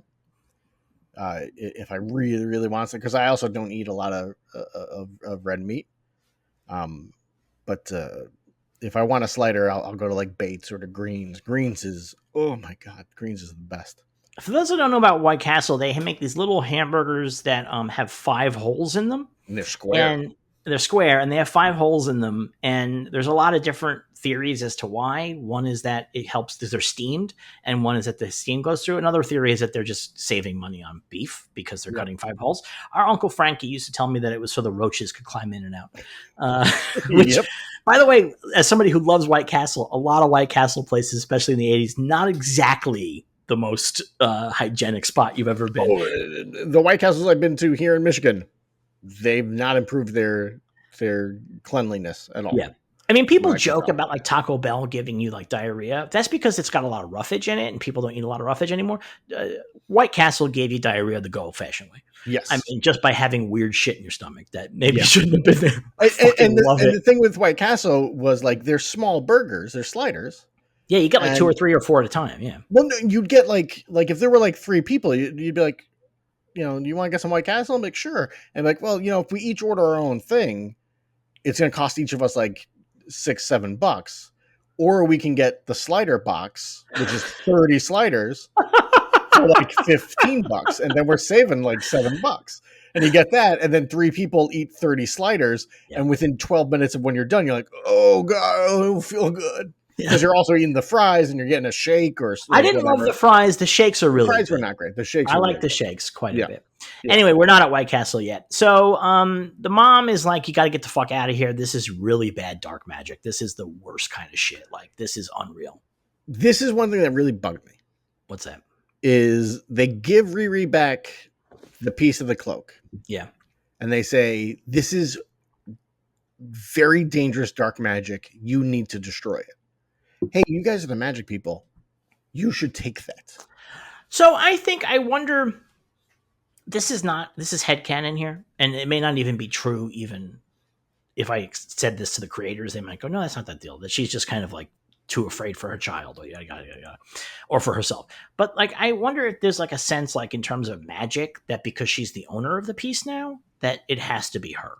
Like, do you know what I mean? Like, then they have magic rules are weird, but I think that the actual answer is that she's just fucking terrified of this and does not want it in her possession, does not want it near her kid.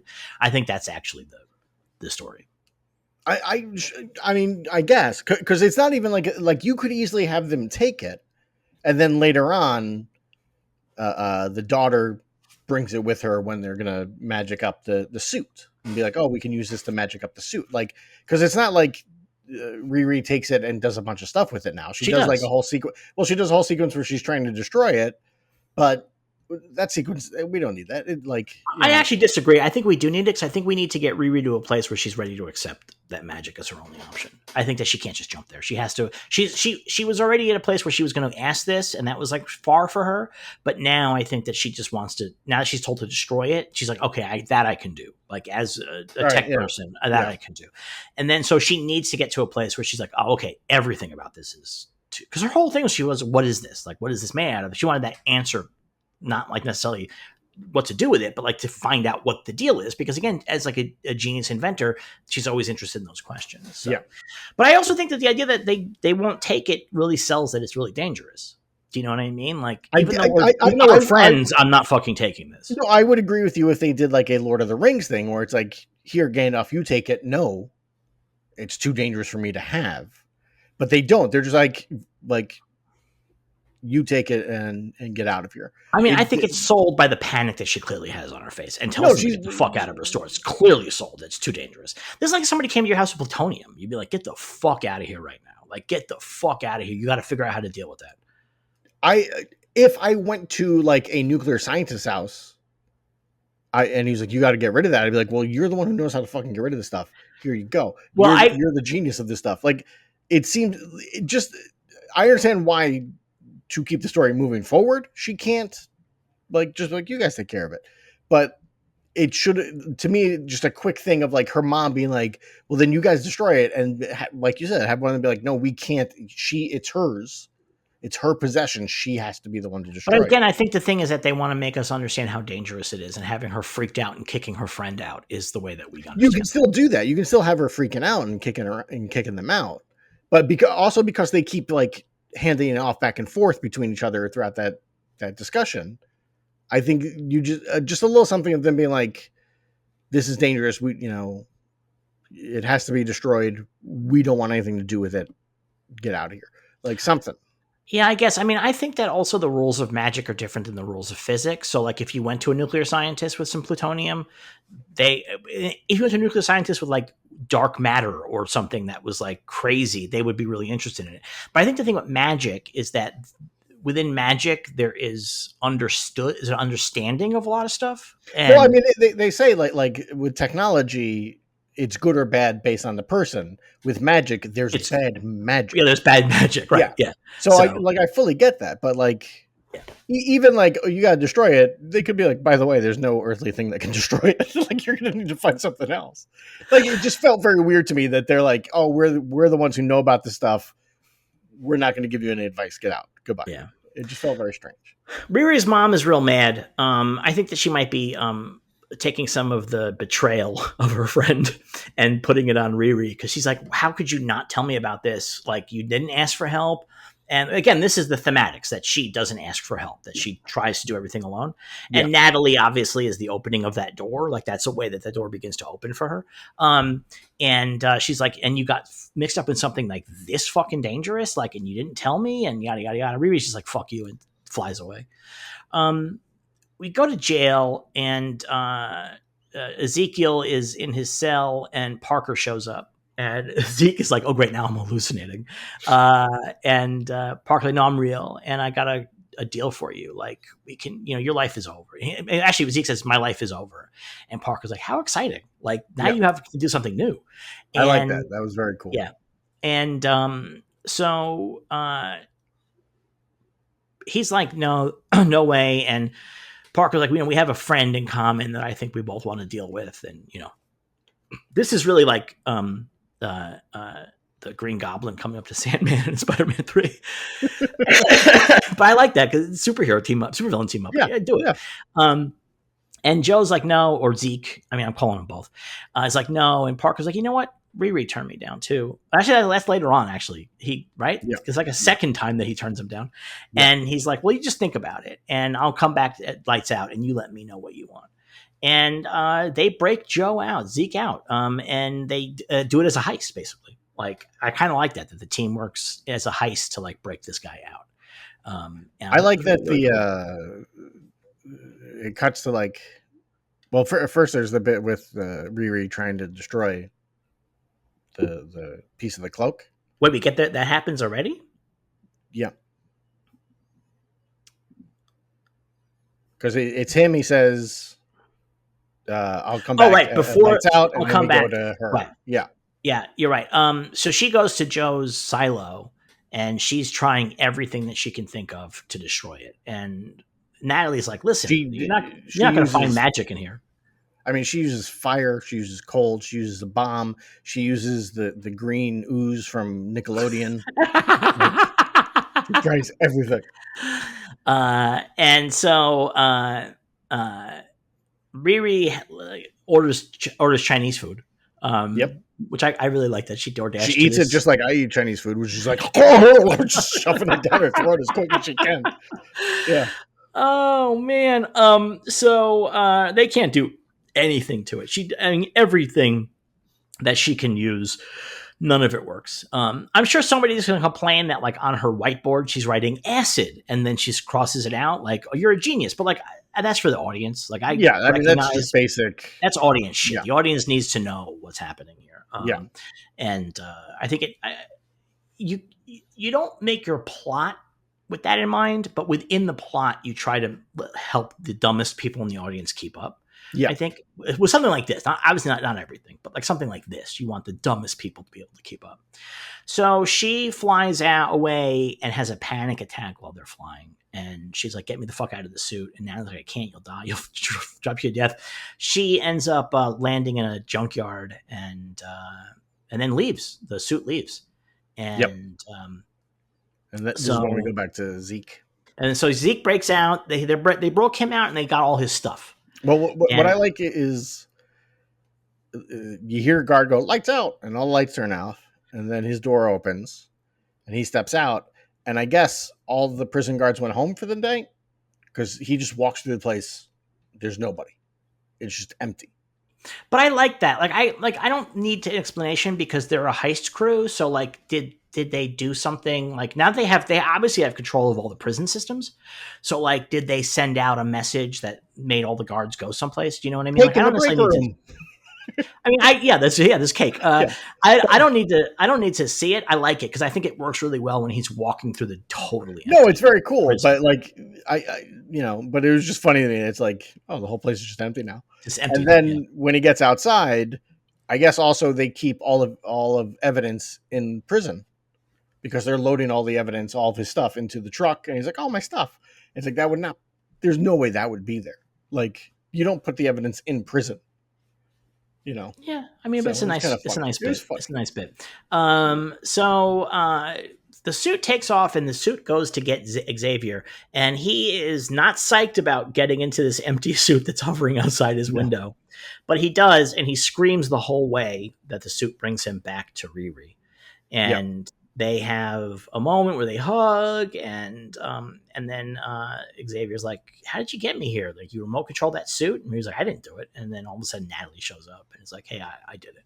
And Riri's like, "What do you think?" And Xavier's like, "This is a fucking abomination." Like, I love this response. Yeah, I love this response. And she's like, "But it's like your mixtape." He goes, No. I'm honoring her with the mixtape. You are freezing her in time and not letting her go.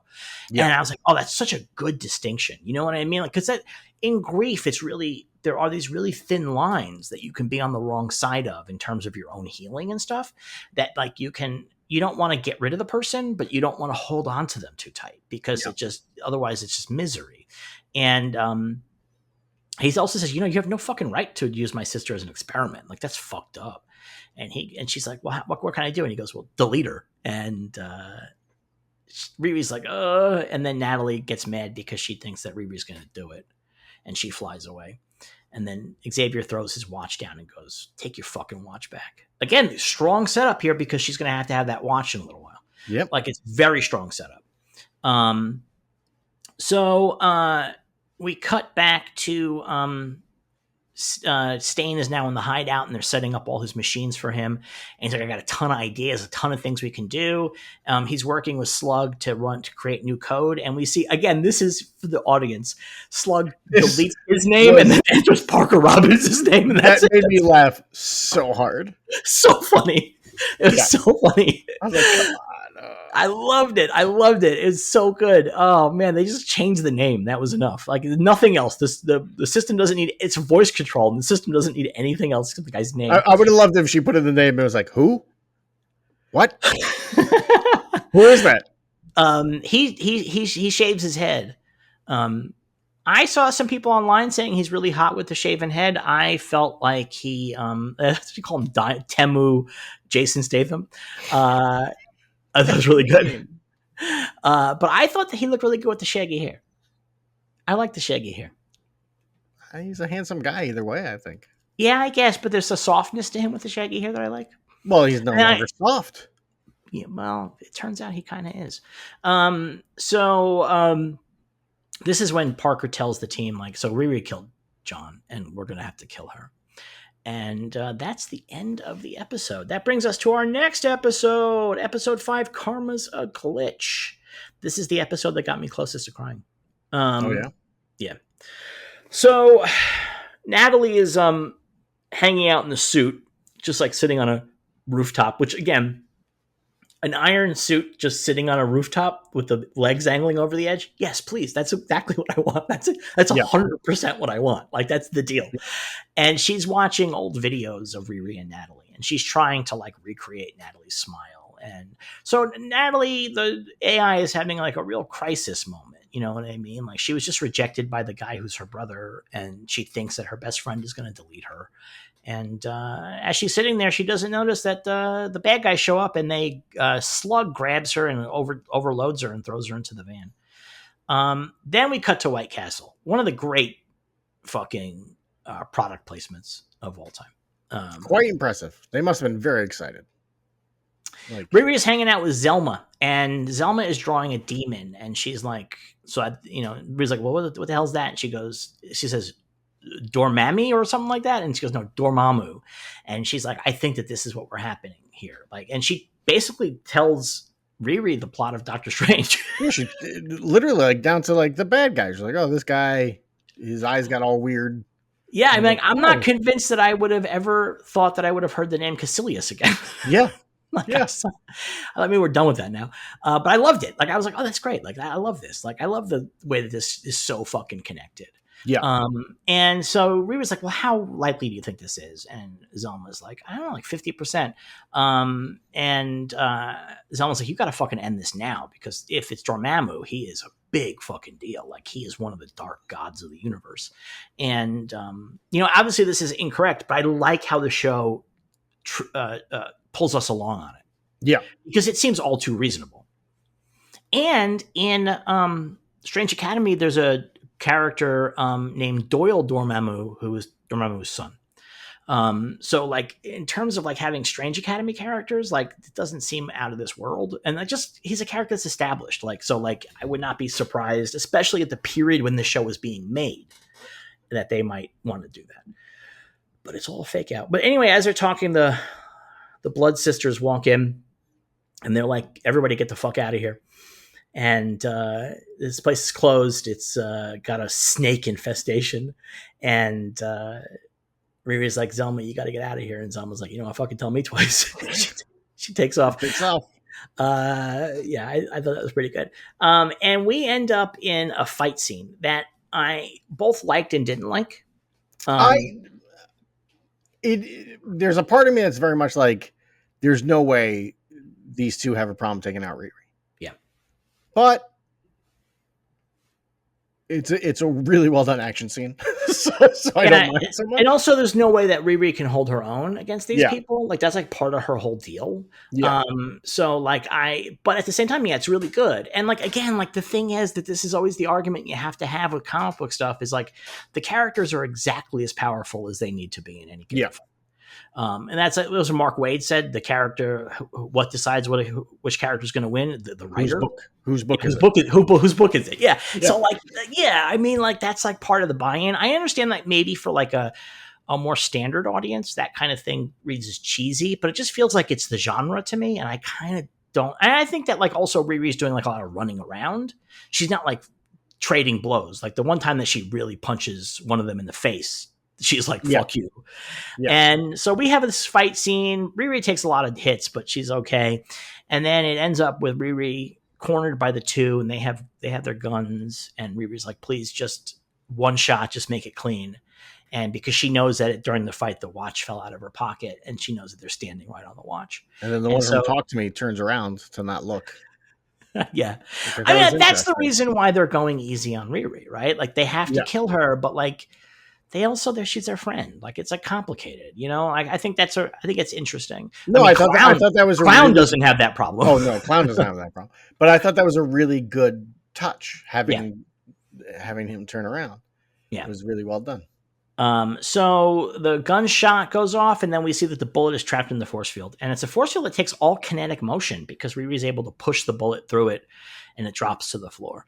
And if it had any kinetic energy in it, it would have really fucked up her finger. Yeah. But the force field obviously took all the kinetic energy out of it. And so they're trapped in the force field, and she pushes the force field so they roll away like they're in a hamster ball. I like that very much too. But it turns out that Clown's outside, and Riri tries to lock the doors. Oh, we missed my favorite line from the episode. What's that? Is when they corner Riri and they pull out the gun, and the one with the gun says the headline tomorrow is going to be rough. Girl genius dies, and Riri says my death won't make the news, and she says, well, damn, that was dark. Yeah, and then she goes, but I kind of high key felt that. I was like, yeah, that's really good. Yeah, that made me laugh. Really just her response, I'm like, my death's not going to make the news, and I'm like, oh, geez, wow. But I also, you know what? Honestly, like, I think that's also thematically important. Like, I think that's a thematically important line because these people are nobodies. Even though she's the hero of the show and she's a genius, like in the larger world, she's nobody. And also, it's Chicago. Yeah, it's Chicago. There's a lot of gun violence. And not as much as the Republicans might want you to think, but there is a significant amount. Good amount. And so I think that's like really speaks to the thematics of it too. You know what I mean? Like Tony Stark gets shot in the head. That's fucking major national news. Yeah. Riri Williams, who's as smart as Tony Stark, black girl gets killed in a White Castle in Chicago. Yeah, that's just Thursday, right? I mean, like, and I'm not, that's not to just diminish the deaths. No, not at all. But that's the sad truth about our world, right? Yeah. And about how the news treats people and doesn't treat all lives equally. Yeah. As much as these people love to say all lives matter, they clearly do not agree with that. No. So, Clown shows up, and we have a second fight with Clown that involves bombs. And this is more Riri's speed, I think. This one, I have no actual, like, okay, could she really do this? This, I think, is problem solving, and it's keeping distance. Those are her two most important things. And she ends up creating a homemade missile. She also puts it in Clown's mind that Parker killed. Yes, she Rampage. says Parker killed Rampage, like Yeah, that. He doesn't really. This is all nonsense. Yada yeah, yada yada. and And then Clown's like, yeah, I don't believe it. But yeah, it gets under her skin. oh for sure. And then for as good as the "My Death Won't Make the News" bit was, really well written, really good lines. Riri stands up and she's got like a tube that she put a fire extinguisher in, and she says, "Is this thing on?" And then hits the back, and the fire extinguisher goes flying into Clown. Yeah. "Is this thing on?" Is a terrible line. Riri, you Yeah, but gotta work on that. I kind of loved how bad it was. I It's think that terrible. it's so bad. Like her fucking one liner is so bad, and I was like, you know what? Like I appreciate that. I just like, maybe if Clown was like, I don't get this reference, and then she hit her like something, because I don't understand what the reference would be there. because she hits the thing, and so that's what you do with a mic. You hit the mic. Is this thing on? I mean, So she hits the thing. That's a little much. But That's a stretch. That's the deal. And so she uses this. She blows Clown across the room. Clown has a grenade that falls out of her hand. My only complaint about this is that grenade goes off and like nobody's hurt. In fact, the White Castle is pretty much standing at the end of this fight, which seems super unlikely, frankly. Yeah. That's the first of two fights where I'm like, wow, there's really low damage considering what's going on here right now. But that's a budget thing, man. Clown is still coming for Riri, and Riri runs out, and Slug gets in Slug is in the truck, and in the back Natalie has broken out of the truck, and Natalie shows up in the suit and takes first Slug sees Riri and starts driving towards her, and right. Riri just runs down the middle of the street instead of getting on the goddamn sidewalk where the car's not going to be able to hit you because there's all cars across the way. Very bad idea. Very bad idea. But we wouldn't have this awesome fucking moment. Yes. If she did not. So Natalie escapes in the suit, takes over Riri, and they do the car punch. That's an Iron Man move. They do the car punch, making the truck flip. And as the truck is flipping over, Riri gives Slug the bird. Which I fucking loved. That might be, maybe this is a little bit hyperbolic, but that might be the best joke in any Marvel movie. Just that shot. Because first, in Slug's face as the car is flipping in slow motion is great. We're just like, ah! And then it just cuts to Riri in slow motion giving the finger. I was like, that's perfect. That was great. It's so good, man. And it's just, I mean, I gotta say, I love the tone of the show. Like, I think that the show manages to be both silly and serious in ways that I think other Marvel things have not been able to do. Yeah. And it doesn't feel crazy. Like, this show gets pretty silly sometimes. And that's really silly, that bit. Right? We haven't even reached the thing that I think is the silliest moment in the entire thing. We'll get there. Is it not when she vomits immediately? No. It's got nothing to do with Riri. Okay. I mean, so she vomits immediately. Her explanation is I ate too much, but honestly, I think the real truth is that she's got a fucking she just had a big fight and stuff, Yeah, she got an adrenaline thing, and the adrenaline spike is wearing off, and she's now just vomiting. And Natalie's like, hey, so I really got hurt by what Xavier said, and Riri's like, how can you be hurt? Like, you're just fucking an algorithm. Like, and Natalie's like, you suck, and she's like, I'm going to go to sleep. And Riri is in the suit, and she decides that she wants to fly away, but it turns out she gets hit by lightning, and it is Zeke. He now has electrical powers. He has electrodes all through his body. He is an evil janitor from the way he's dressed. Yeah, it's not a great look. Nope. But he puts on regular clothes later. I mean, like, he's not trying later on, he looks like an evil substitute teacher on summer vacation. It's not a good look. They have what I'm going to term a fight, but it is not a fight. He just basically, like, she hits him with the repulsors. He's like, whatever. Did you see that? What did I see? On the screen, balloons just went by. I don't know what that was. It scared me. I was looking at my notes. I was not looking at the screen. I assume there was some kind of a word that we said that gave this thing a reaction of some kind. Yeah, I wonder. Weird. Very weird. So I'm sorry, that just took me out. I thought you were going to say you saw something behind me, and I was like, "Don't." Well, for a moment, because one started coming up, and I was like, "What the hell?" It was coming from like the lower left hand corner. I was like, "What the fuck is that?" Like, is that a ghost? And then like more of them came out. I was like, "Oh, it's balloons. What is going on?" Don't do that to me. So it's technically a fight, but he really beats the shit out of her. I mean, like we see that he's like really tough and he's really strong. He does a silly jump, which again I liked. I like a good silly jump. I'm all about a good silly jump. And he ends up knocking her down, and he then also reveals that he knows that his dad died fighting Iron Man. Yeah, he knows because Tony Stark told him. That was revealed to us last episode. No, it wasn't. Yes, he knows that his dad was a bad guy. That Tony Stark told him, and then you said Tony Stark would never tell him. No, that's not what happened. He says that his dad died in a plane crash. No, he's explaining to her the story, but he says he knows that his dad did not die like that, and then he's a bad guy. I don't remember it being that way. He says S.H.I.E.L.D. covered it up. I think we discussed that it was weird to me that he didn't know, that they didn't tell him.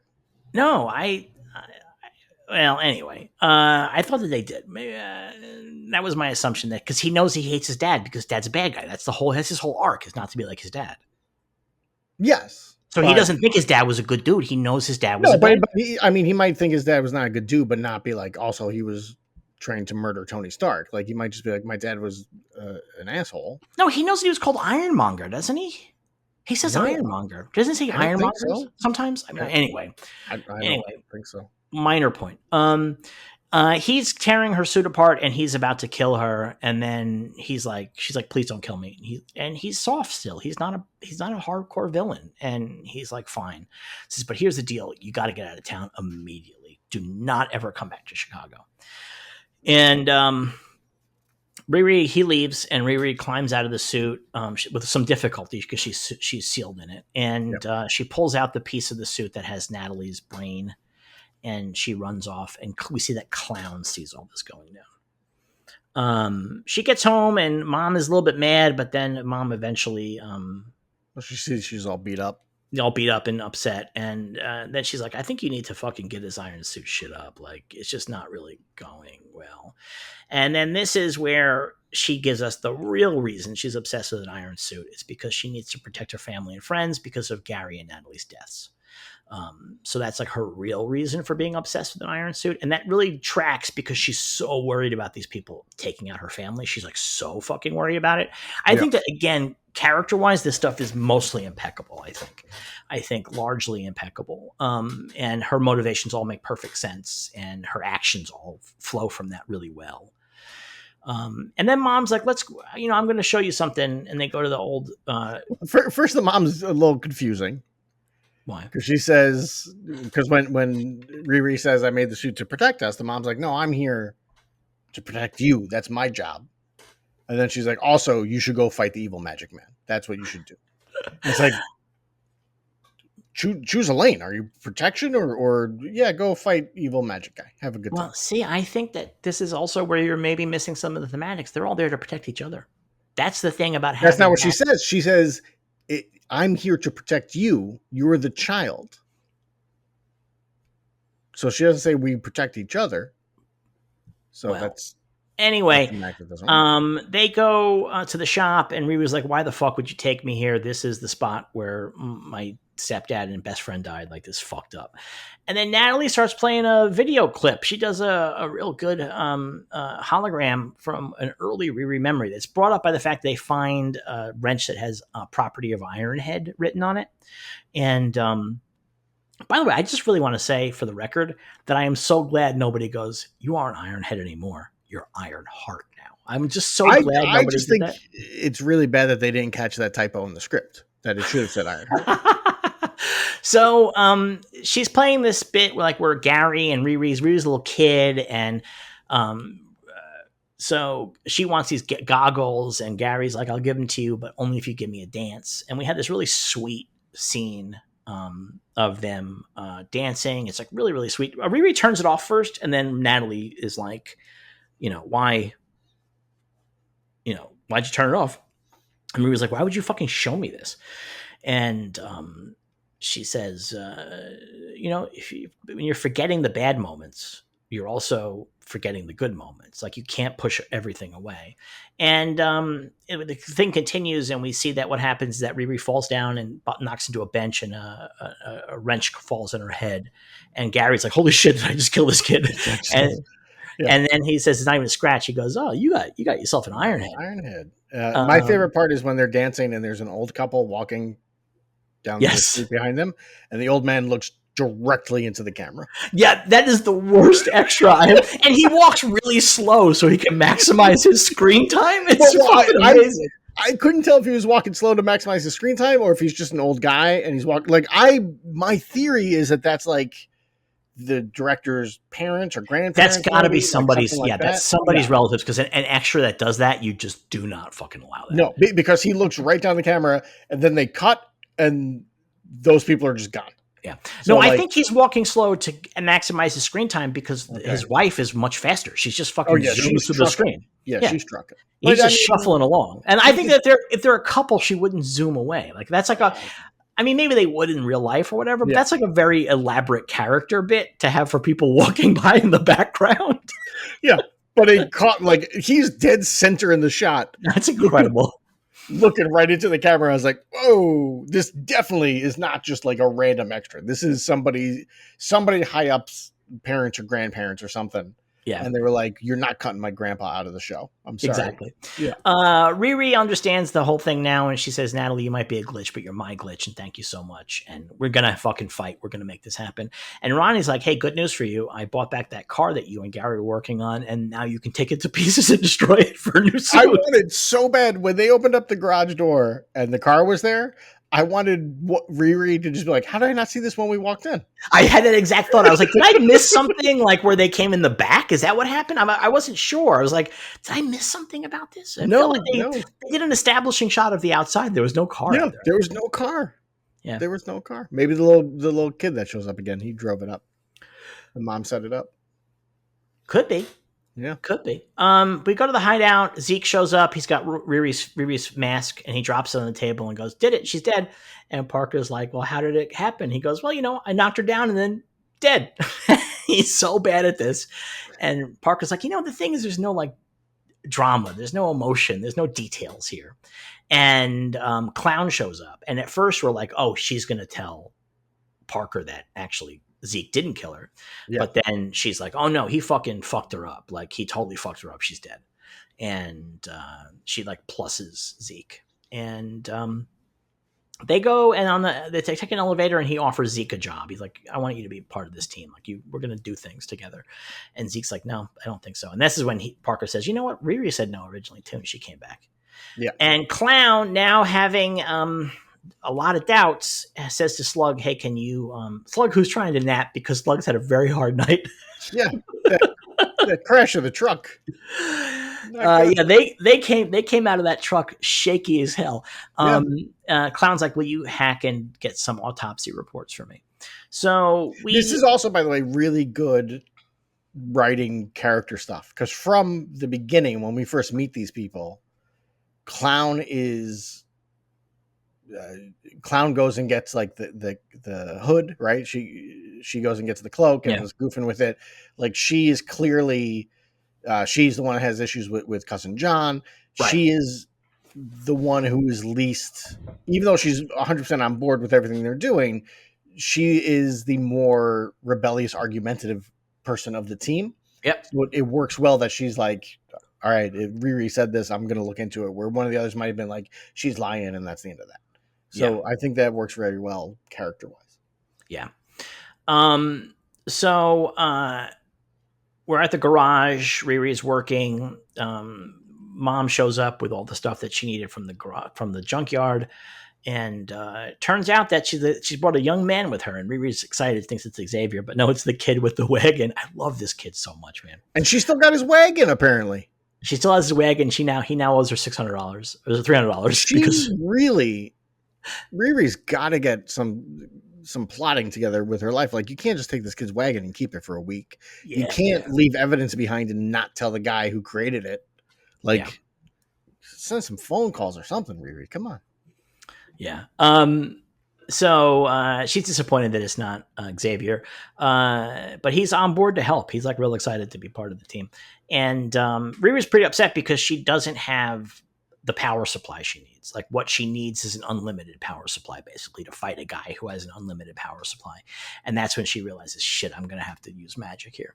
Back at the bad guy headquarters, Parker is trying to tell everybody about the next job they're going to do, and Clown basically calls him out in front of everybody. He's like, so I heard you killed Rampage, and things don't go well. Parker tries to choke Slug a little bit, and then everybody ends up getting fired. Yeah. They're also quitting. Like, so it's like one of these, like, you can't fire me because I quit things. Yeah. I didn't like this because it's really anticlimactic for these characters who I think are interesting characters. And I also just think it doesn't fit in with the larger way that Hood operates. It doesn't. Well, there's a real ramp up of Hood's evilness, so to speak, all of a sudden. And I mean, I guess part of it you could say is the death of Cousin John or whatever, but he starts like his character really ramps up in ways that I wish throughout the rest of this episode and the next episode, in ways I don't think is sprinkled in very well throughout the previous episodes. Well, I agree. I don't think it's sprinkled, but I think that's on purpose. No, because there's something that happens at the end that really I was like, this should have popped up earlier. But so it really stands out as weird. And then just that, like they leave. And as they're leaving, I was like watching. I was like, well, there's two ways this can go. One, they're going to get in the elevator, and he's going to do the thing that they did, like that we saw with Riri. Speaking of like setups, and he's going to kill them all in the elevator. Yep. And that doesn't happen. So then I was like, I guess maybe they're going to go help Riri now. No, they just never show up again. Yeah, it's weird. It's a weird thing. It feels really weird, and especially for this show. Like, you're right, because there was a setup with the elevator. Yeah. And so the fact that it doesn't pay off here again, I think is really meaningful. And I really wonder if there was a decision at some point. Maybe they did die, and the decision was maybe like, these people, let's keep them around a little bit. I mean, I honestly don't know. But like the thing is that I think that he would kill them. Like that's the thing. Yeah. That's where he is right now. So I feel like that. And I feel like also this would have been a really good opportunity to show him really coming into power and killing them. Like that would have been really interesting, and it would have really solidified his evilness. So, I mean, I don't love it, but it does have a real feeling of like in the edit, they were like, well, we're going to have to play with this a little bit. Maybe they didn't like where it was going. It feels really weird. It doesn't feel right. So Zelma comes to the garage to help out, and Zelma's like, I think I can steal Dormammu's energy, but like it's going to be a big deal. And then Xavier shows up, and he's like, hey, so I'm here to help. And my favorite line read of the episode happens here.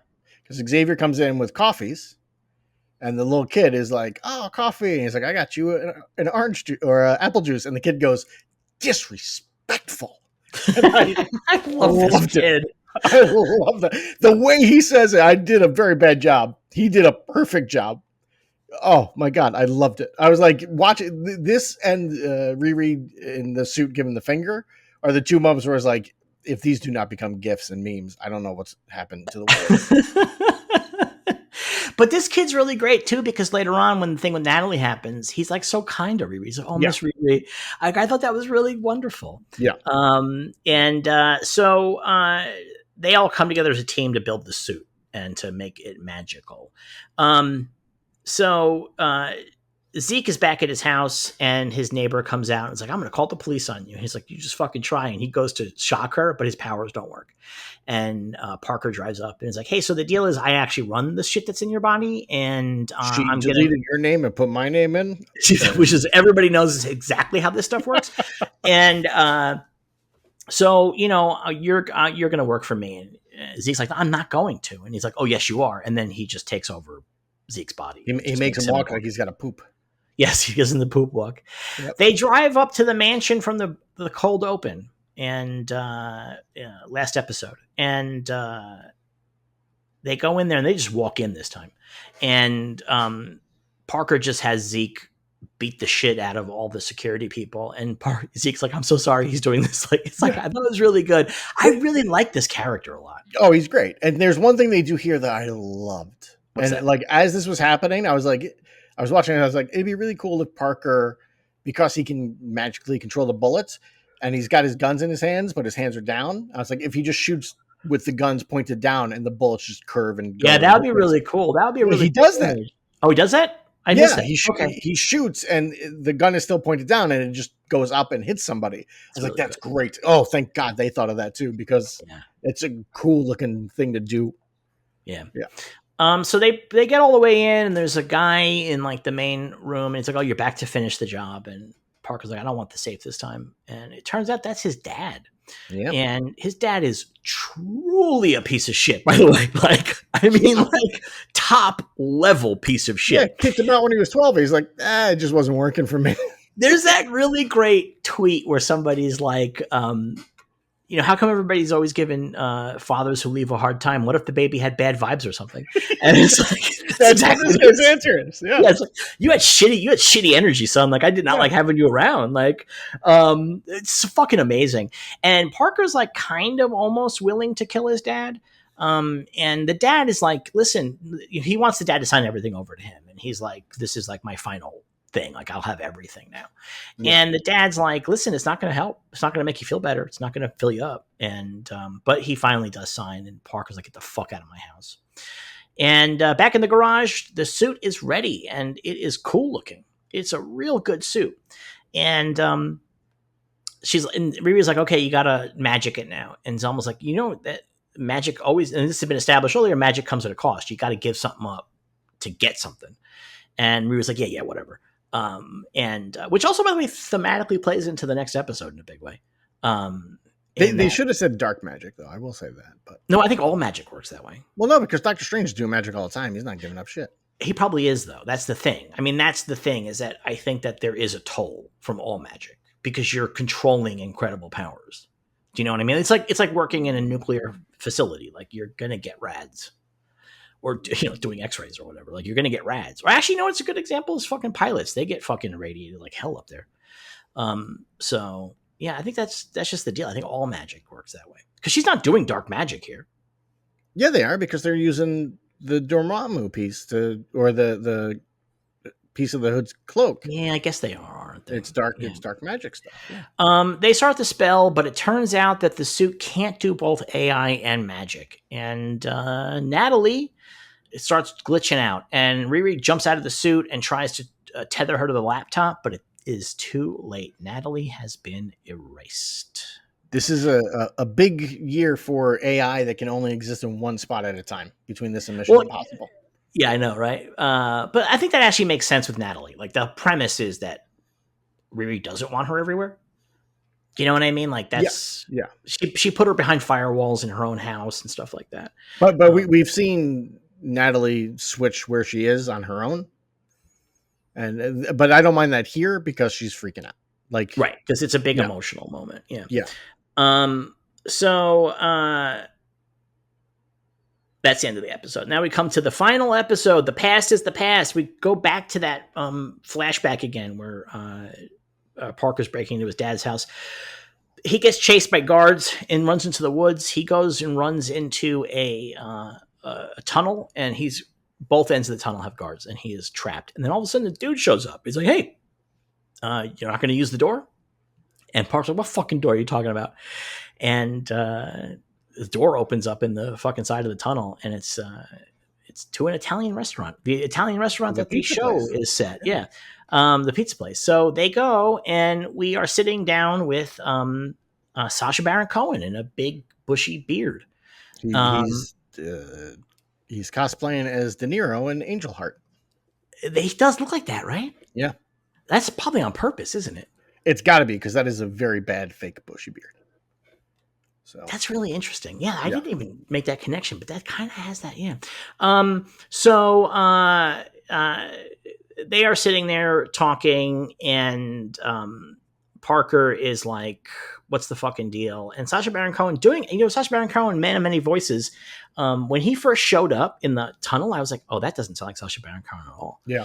And then when they're sitting down, it sounds like Sacha Baron Cohen. And there are times where he's talking in this accent that he's using here that I was like, oh, he's making him sound a little Yiddish. Like like this maybe feels anti-Semitic, but Sacha Baron Cohen's Jewish, so it can't be. But there's like, oh, eat some of this food, and I'm like, we're doing like the devil's Jewish thing here. But like, you know what? I guess that's just. Well, later on, he just starts talking with a British accent. Yes. And Parker's like, how come your accent changed? And essentially he's just like, I got tired of doing that. That's like, I got tired of doing that. Yeah. Like, fuck you. It's very weird. I'm not keeping up. So now here's the deal. So let's just talk about this now because it gets revealed later, but everybody watching this knows what's happening here. This is Mephisto. Yeah. And he does not appear as Mephisto in this episode. He appears in like a spoon. Yeah. There's a shot where there's a reflection. But he doesn't appear as Mephisto, and I actually don't mind that. You're fucking crazy. It's fucking terrible. I just don't think that he would appear that way with these people. He just wouldn't do it. I think I don't mind that he shows up and he's looking human. That's fine. You want to make him look human most of the time? That's fine. When he and Parker are in the little fucking cloakroom and he gets all pissy, he should have turned into Mephisto. Yeah, that's actually a good point. Hold on. This is between the way he looks, the way the hood looks, and the way fucking Zeke looks after he gets his tech stuff in. This is fucking CW Arrowverse villain bullshit. They just look lame and terrible, and it's a fucking stupid thing.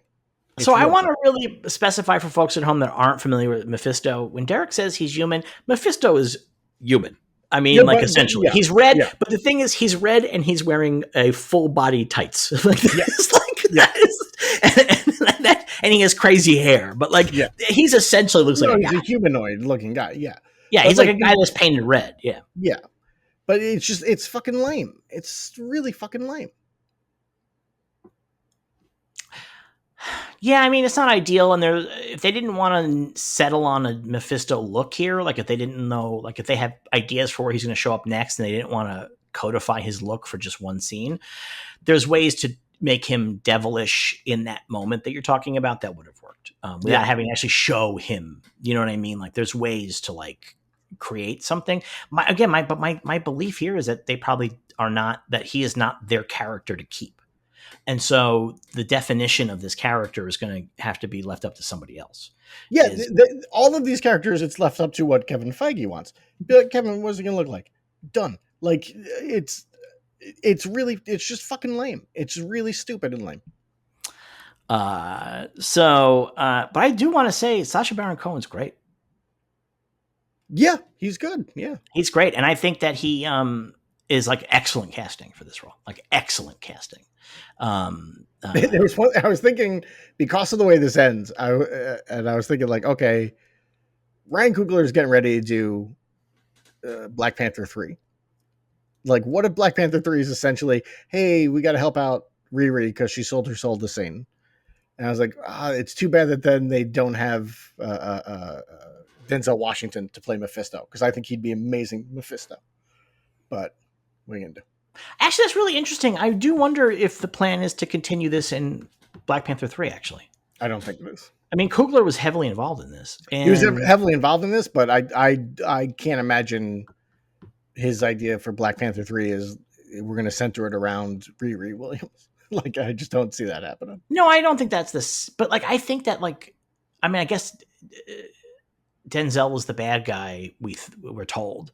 So I guess that means that it's not going to be Mephisto, but like, and also I'm actually curious because Sacha Baron Cohen is pretty much Zionist at this point. It's like his politics are a little whatever, which is not for me to judge, but I do wonder what Ryan Coogler's thoughts about that are.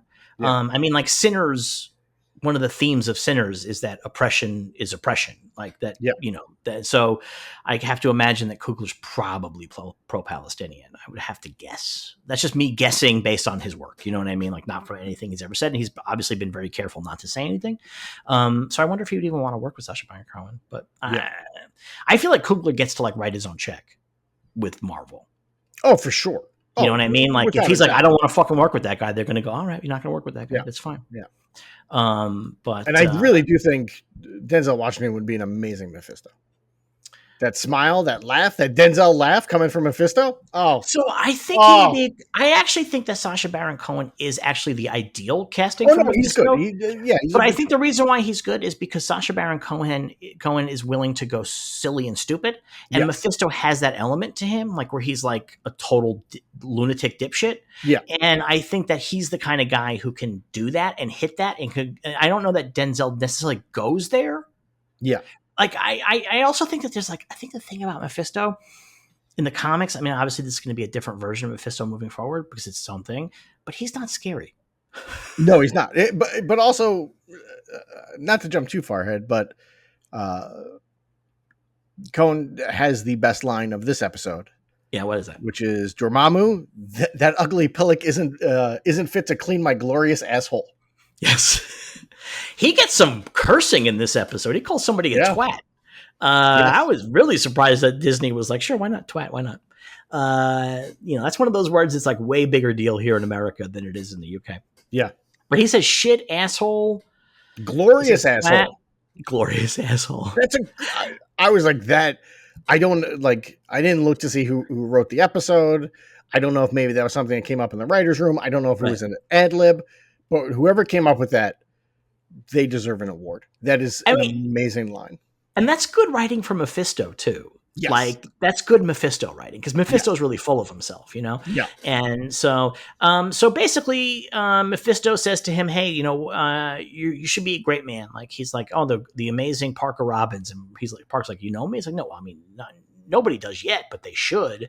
And he basically says to him, like, "You're amazing. Like you can get what you want. Like what do you want?" And Parker's like, "I want to be rich, like disgusting, greasy rich. Yeah, and I want to be king." And Mephisto's like, "Yeah, you got it." And he's like, "You're going to give it to me?" And Mephisto's like, "I'm not going to fucking give it to you, but I'm going to give you the tools that will help you get where you want to go." And then Parker's like, "Well, what do you want?" And Mephisto's like, "Something you'll never even miss." And they shake hands. And that is the origin of the hood, because Mephisto leaves the restaurant, leaves the hood behind. And Parker's like, "You forgot your hood." He goes, "No, that's your hood." And I like this too, because Parker puts it on and he's like, "How do I look?" And he goes, "You look like shit." Yes, that was really good. You look like really shit. Yeah. There's also a really good bit in this part, like where Parker's having a hard time paying attention because there's a loud table behind them, and Mephisto just waves his hand, and they all just freeze, and everything else goes on. But and he's like, "You want me to do it to the whole restaurant? I could do it to the whole city." I really appreciated that, and I also appreciate that like the levels of power that Mephisto has are left up in the air. Yeah. Because as much as Mephisto is sort of clownish, I don't think that he leads with power. No. Like he's a trickster. Like he's a guy that suckers you into things. His deal is not to come all you with power. He collects souls. So if he showed up and was like, you'd be like, oh. Yeah. Right. Like, I don't want to give my soul to this dude. So that cuts to one of the better, all these opening credits have been really good, but one of the better ones, which is that Parker's on at the mansion eating a huge king feast. This is the goofiest thing in the show. Oh yeah. This is like right out of Batman 66. There is a side of ham that is the size of like a labradoodle. It's like giant, like there's a full roast pig. It's all amazing. This food. Who fucking cooked all this stuff? It's crazy. It's amazing. I mean, I guess there's still staff at the house, right? I mean, the dad signed everything over. There's still staff. So I want to say though that this where Zeke is like, "You're fucking weak. You're playing dress up in your dad's house." Last episode, we argued about whether or not Parker was supposed to seem weak. And I think that these episodes just really bear it out. Like, I think that the fact that the team isn't afraid of him, like when he's like getting mad at them, like I think indicates that they don't take him that seriously. They don't like where he's going and he's being really weird, but they're not like afraid of him. No. And we didn't discuss if they were afraid of him. No, I'm saying, but no, I think they don't really respect him either. I think they did. I mean, they did because he was doing heists that were working, but like their respect only goes that far. It doesn't. They don't have respect for him as a man. They have respect for him as the guy that's putting these heists together that are making them money. And why do you think they respect him as a man? When did you ever see them respect him as a man? because even like in that scene when he's choking Slug, they're like, "This isn't you. This is this. You know, you're not right. It's the thing." He's like, "I'm right for the first time in my life," or whatever. Like they like him, they respect him. That does not respect or like. That's just recognizing that he was a softie, because they had that whole scene where No, he no, came no. in and stopped stopped John from beating up Clown. Yeah, but that's not being a softie. That's being a compassionate leader. That's how they saw him, and they respected him. You know what? I don't know they respected him. I just I don't think believe they that. did. I don't believe anybody think respects him. again, as I said last week, I think if they didn't respect him, you need to have a thing where we see them goofing on him, and they do not do that. But I don't think anybody respects him. And I think that that's part of the problem with John dying for him, is that was the only person that was like holding him up. But he's like, we see him be pathetic in that opening thing where they're breaking into the house. We see that he's a kid that got kicked out of his daddy's house. These things. Also, we see that he's just like a fucking total dope. No, I mean, sells his soul to the devil for some pizza, basically. But I mean, yeah, he's weak. I'm not saying he's not a weak man, but I'm saying that we never see anything to make us to me to say that the crew that's working for him does not respect him. But the point I'm trying to make is the show does not want us to respect him. That's the point I was making last week, was that the show is showing us, because you were like, he's so lame. And I'm like, yeah, I think that's the whole point. Like, he is super fucking lame. Like, and I think the show knows that, and the show is leaning on that. No, and then here it is where Zeke is like, you're fucking lame, dude. Sure. I'll agree with that. I think this is also one of my big problems with the show, is we have arguably two bad guys, big bad guys, right? That she's got to deal with. She's got to deal with Parker. She's got to deal with Zeke. Right. They're both just fucking lame. There's no sense of threat from them. I disagree. Zeke beat her handily, like not even trying. He beat her. And the only reason that she's still alive is because he has compassion. Because he's not a bad guy. He's going bad, but he's not a bad guy. He isn't at that point yet where he's going to kill this teenage girl. Like even when they're fighting in this episode, he's like, "I'm so sorry. I'm not doing this." Like that's what I mean. Like they do that, and then the next thing is like, "Oh, I have no control over any of the stuff that I'm doing." It's like, all right, well then there's no like. Well, he had control when he beat her. Yes. So that's the threat. He can beat her. He can beat her whenever he wants. It's not even a question. Like we saw it happen real fast, and there was no moment in the montage of building the new suit where they're like, "We got to ground this so the electricity doesn't work anymore." Like I don't think they dealt with that in any kind of meeting. They definitely did, because he shoots her with electricity in the new suit and it doesn't do anything to her. Oh yeah, we know that they did. But he's also super strong and stuff like that. Like I think that he's a threat physically. I don't know that he's completely a threat purposefully, but he's like on the on the line. Like he's like right on the line of being a threat purposefully. And he says that to her, like, "We're not done here." Which, by the way, terrific action movie bad guy line. We're not done here. So like I think that he is. I think that what I like about Zeke a lot is that he's a character we really enjoy, and we didn't want to see him go bad, and he doesn't quite go bad.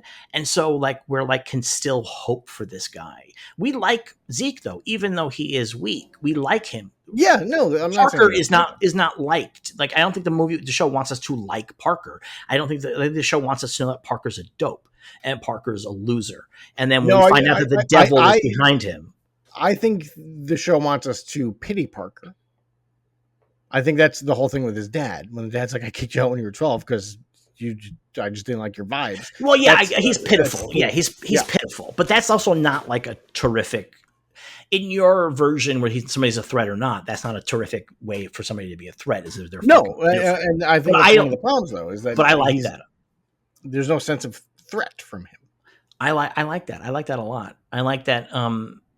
That he's operating in a format that Riri doesn't get, and that she has these panic attacks and she has this anxiety, and that's all coming to a head. She's not a superhero, so like when they kill the guy, that's like a big deal to her. You know what I mean? Yeah, that was great. Fucking deal. But I'm saying like for her to be afraid of him because they killed the guy makes a lot of sense, and I think he doesn't need to be a super threat. I know that you said, what if he's a big threat? And then we bring in Mephisto, but the thing is that Mephisto is understated. And I think that I think you can't necessarily have it read quite the same, because I think it's really understated. His stuff at the end is super understated. And even though he talks in funny voices and stuff like that, but anyway, Zeke calls him a loser basically, and Parker's like, yeah, you're right. We gotta fucking move forward. Riri cannot fix Natalie. This cannot be done. She tries to do the brain thing again, doesn't work. And she's like, but maybe magic can do it. But I got to deal with this Parker dude first. And so she just takes off. She's like, hey, thanks everybody. She shows up at the pizza place, and Zeke is waiting for her inside. Well, first there's the scene between Mephisto and Parker in the cloakroom. And this is where Mephisto suddenly has a British accent, and Parker's like, why'd your accent change? And it's essentially, we're doing reshoots. like that's what it felt like. I don't know if that's why. I don't honestly know. Is that here? It's not after? No, no, because they're having their discussion, and then Riri arrives. And then she fights. What's his face? Yeah, right? So he shows up. He's got the new accent. He's like, "What the fuck's with the accent?" And he's like, "Shut the fuck up." And he's like, "You're an asshole. You're a loser. Like, I'm sick of you." And Parker's like, "You got to give me something else. Like, you got to help me. Like, you told me this was going to make me king, but like, it didn't. It didn't work." And it's again because Parker's a loser. Like, that's the thing. Like, he's just a pitiful loser. He can't even given this magic. He can't do anything with it properly. And I mean, part of it is he doesn't have vision, right? His deal is to do heists. Like, I mean, like he doesn't, there's like a lot more you can do. His deal is get revenge on his father. That's all he's trying to do. Yeah. It's just that pitifulness. Yeah. I mean, Parker's like, fuck, what the fuck? You got to give me more. And Mephisto's like, listen, I fucking kept everything to my word. I gave you every tool that you needed. Like, the problem is that you are not able to fucking make it work.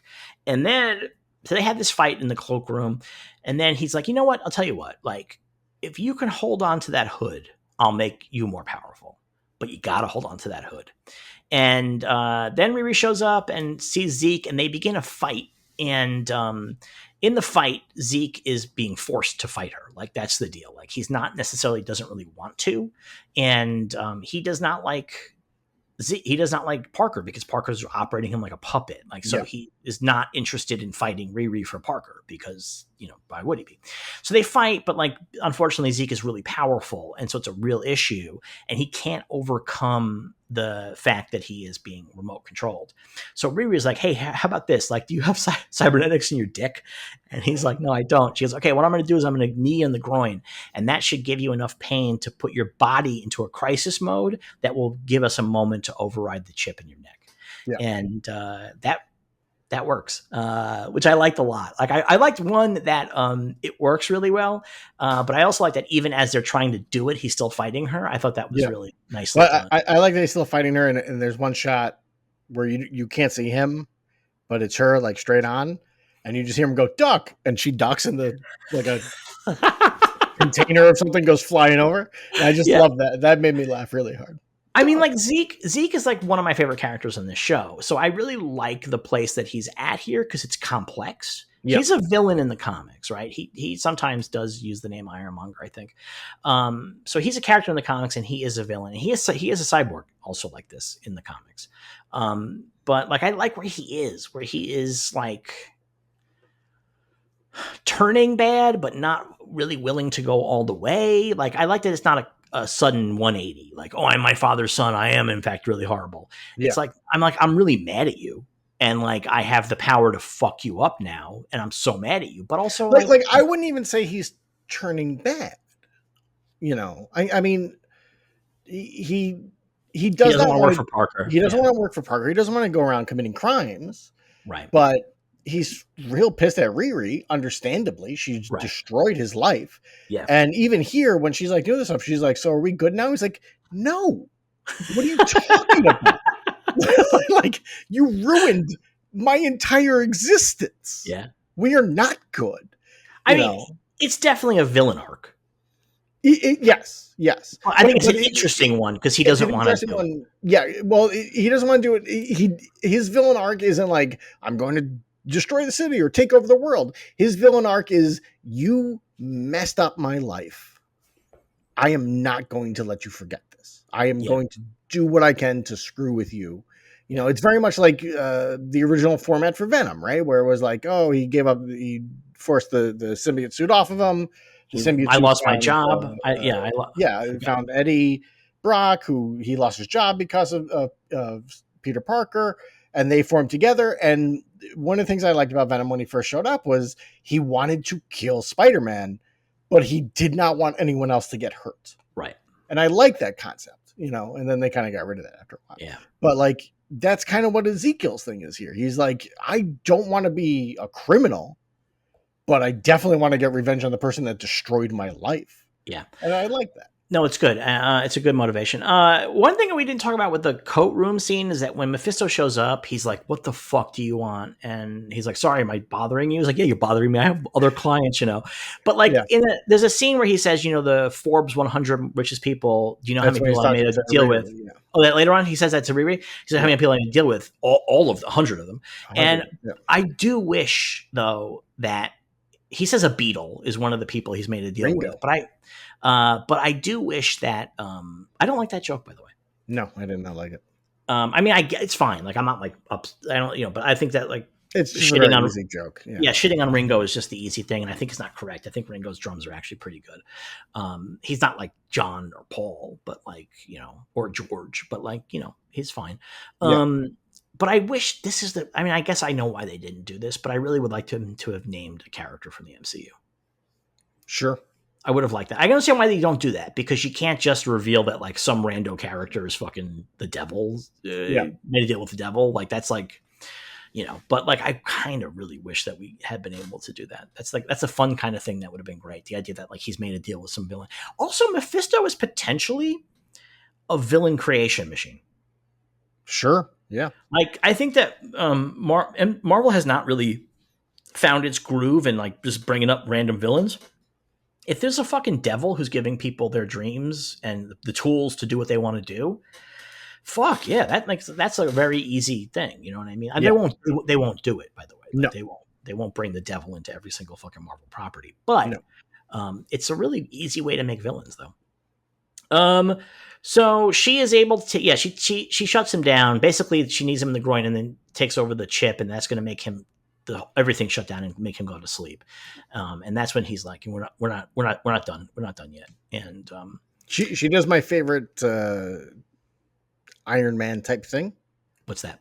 Which is she puts a chip on the back of his neck and she says, "This will create a virus that will shut you down." And I just love that programming for the Marvel universe is as simple as, if I say this thing's going to happen, it happens. I know, I love it. Yeah.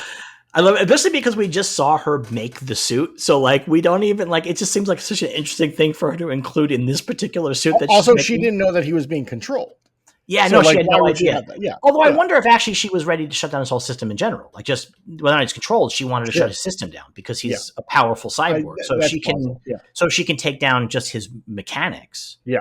You know, as he says at one point, he's like, "I'm a guy with millions of dollars in weapons inside my body." Like, if she can just take that out, then he's not a threat, and she doesn't have to worry about him anymore. Yeah. She goes upstairs, and Parker believes that she's come to steal his power.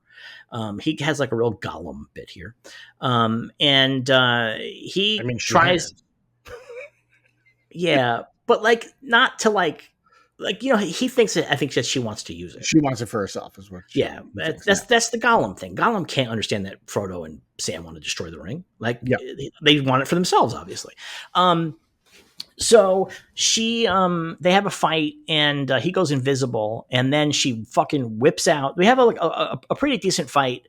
Again, it's like crazy because it's inside this hideout, and they're really throwing each other around a lot, and there's not really.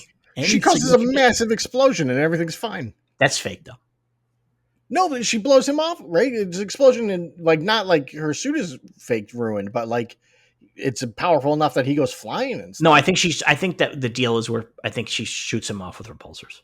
Oh, and that's part of the illusion, that he sees an explosion, and that he thinks that's part of her plan to like get him off guard. But she uses the magic to make him visible when he's invisible.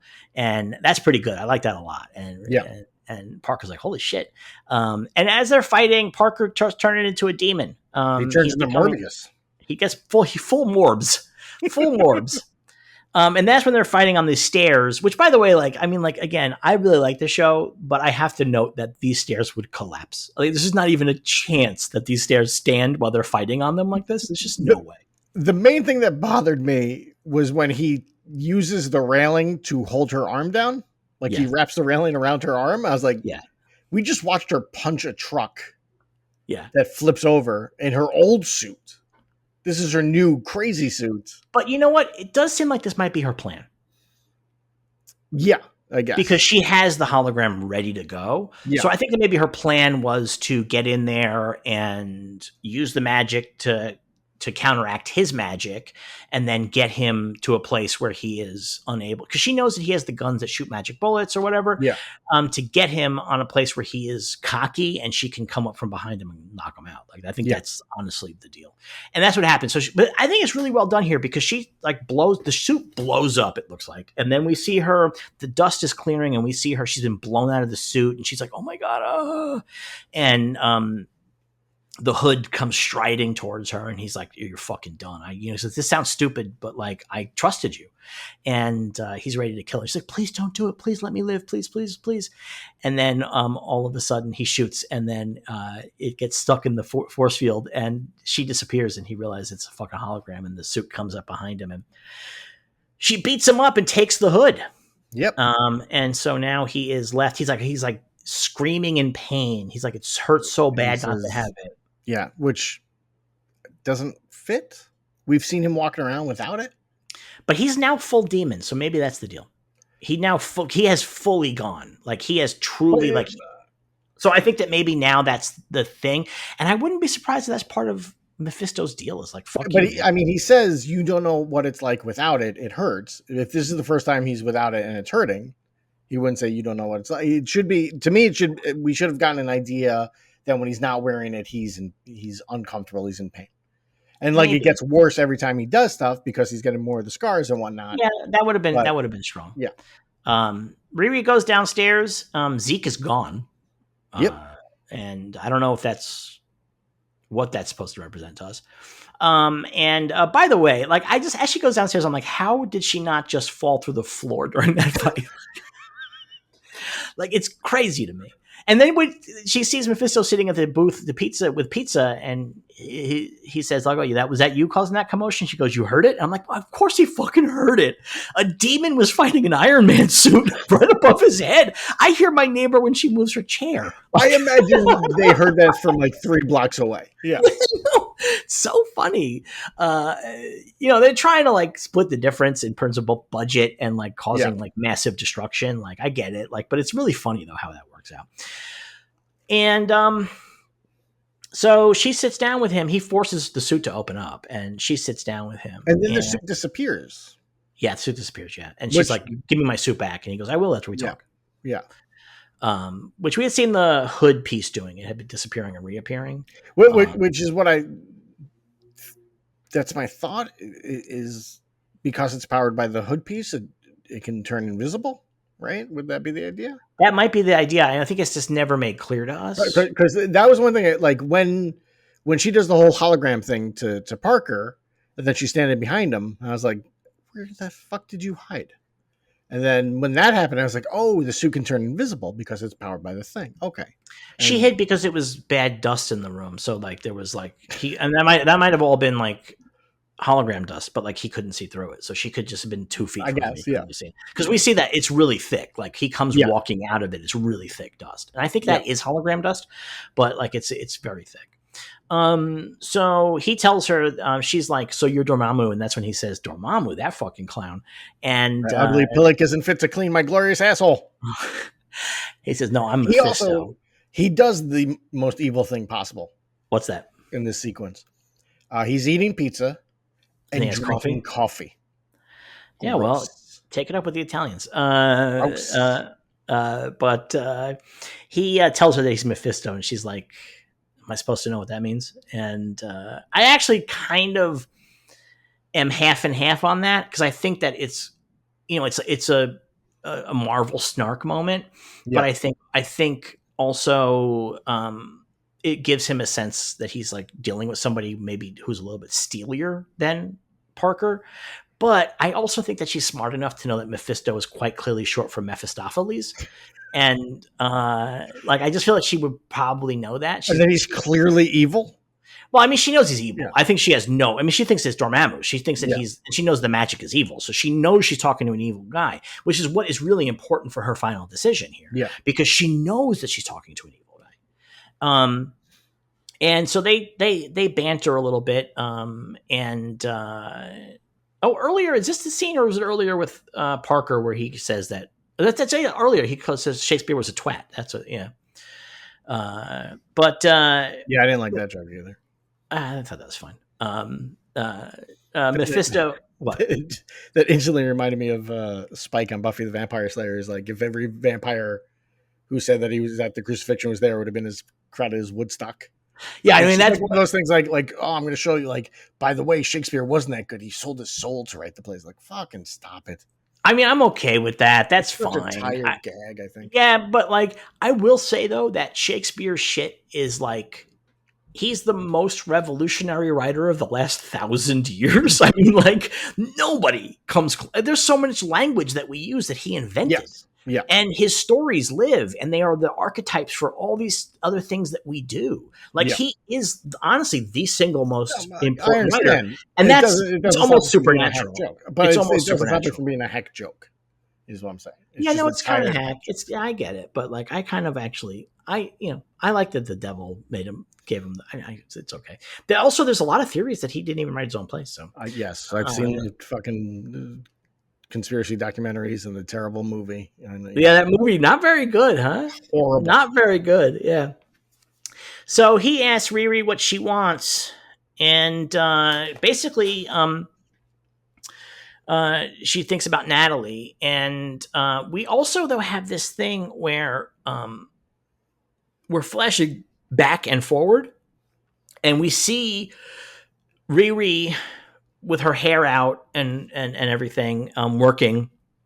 And then Natalie shows up and Riri's like, oh, we got you back. Right. I didn't think that your AI would be salvageable, but it turns out it's the real Natalie. Yeah. And so in the moment, I'm like, oh, he's tempting her with this. And so that's like how it plays. But that's not what's happening. I think, again, this is really smart because I think that we all believe that this is the temptation. Yeah. As in the last temptation of Christ, where the devil shows him the life 100%. That he can live. Yeah. And also he's like, she's like, I can't get what I want. And he goes, you know what? There's what you want is tough, but I can do it. And so, in the flash forward, she's like hugging Natalie and he reaches out his hand and she's like, you're not coming for anybody else. And he goes, no, you're the only one that I want. And he puts out his hand and we don't see her shake it, right? No, we don't. Yeah. So then it cuts and I was like, how are we fucking jumping ahead now? And, but it turns out that we have seen that this is the future and that she's there and she goes to, hug Natalie and we see that her arms have the fucking hood markings growing on them. And that's the fucking end. I was there's a post-credit scene. Well, I'm saying, but that's like setting something else up maybe. But I was like, really, you obviously don't like it, but I thought it was fucking ballsy as hell to end it like that. No, I fucking like that. I just we'll talk about the mid-credit scene, which is that Parker shows up and goes to Zelma's shop, and he's like, "Hey, I want to see the real magic." And he's like, she's like, "Do you know who I am? Do you know me?" It's like, "No, I don't yet, but I think we're going to work pretty well together." And that's like the post-credits, the mid-credit scene. So why don't you again?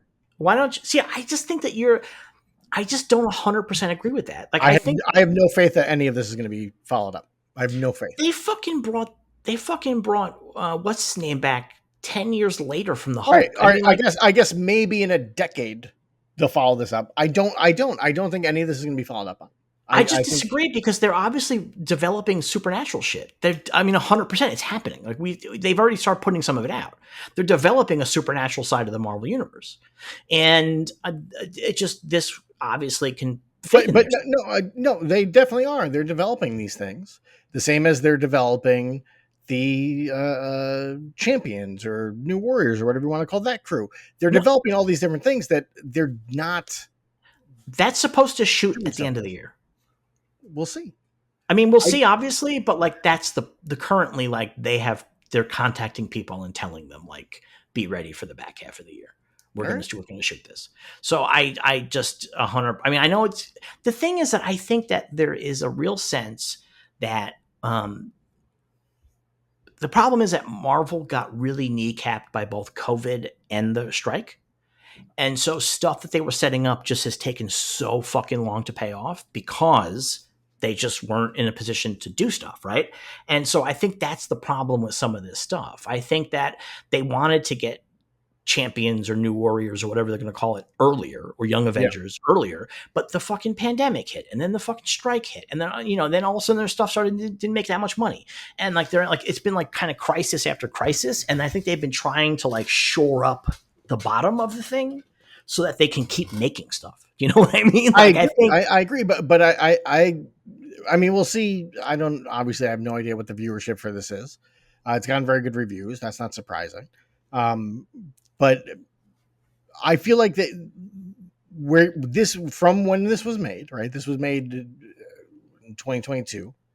Yeah. Was a period where Marvel's edict from Disney was you got to make a lot of stuff, right? Because we're going to be doing a lot. And now the edict is cut back, focus on the big guys. Actually, it's not focused on the big guys. It's cut back. It's not focused on the big guys. It's not focused on the big guys. It's not. It's not at all. It's cut back. I mean, like they're going to focus on the big guys because of the Avengers stuff, and so they're pulling and they're going to be jumping into the X-Men. Yeah, right? but that doesn't mean like they're going to do. It's like 2 movies a year and 2 TV shows a year. That's their current plan. So that's not like nothing. That's like something. And I mean, like I think that one of the things that Feige understands is that diversification is really important. And you know what's diverse is doing fucking horror stuff. Like that's diverse, like bringing in those characters, doing Midnight Suns or trying to get Blade off the ground or whatever. I mean, Blade's its own thing because they weren't planning it. Mahershala Ali came to them and said, I want to do Blade. That's a totally different situation. I think I'm not going to hold that against them because that was never their plan. But I think that they are planning on I do think Midnight Suns is something they're working on. And they obviously established Werewolf by Night and Man Thing and Elsa Bloodstone.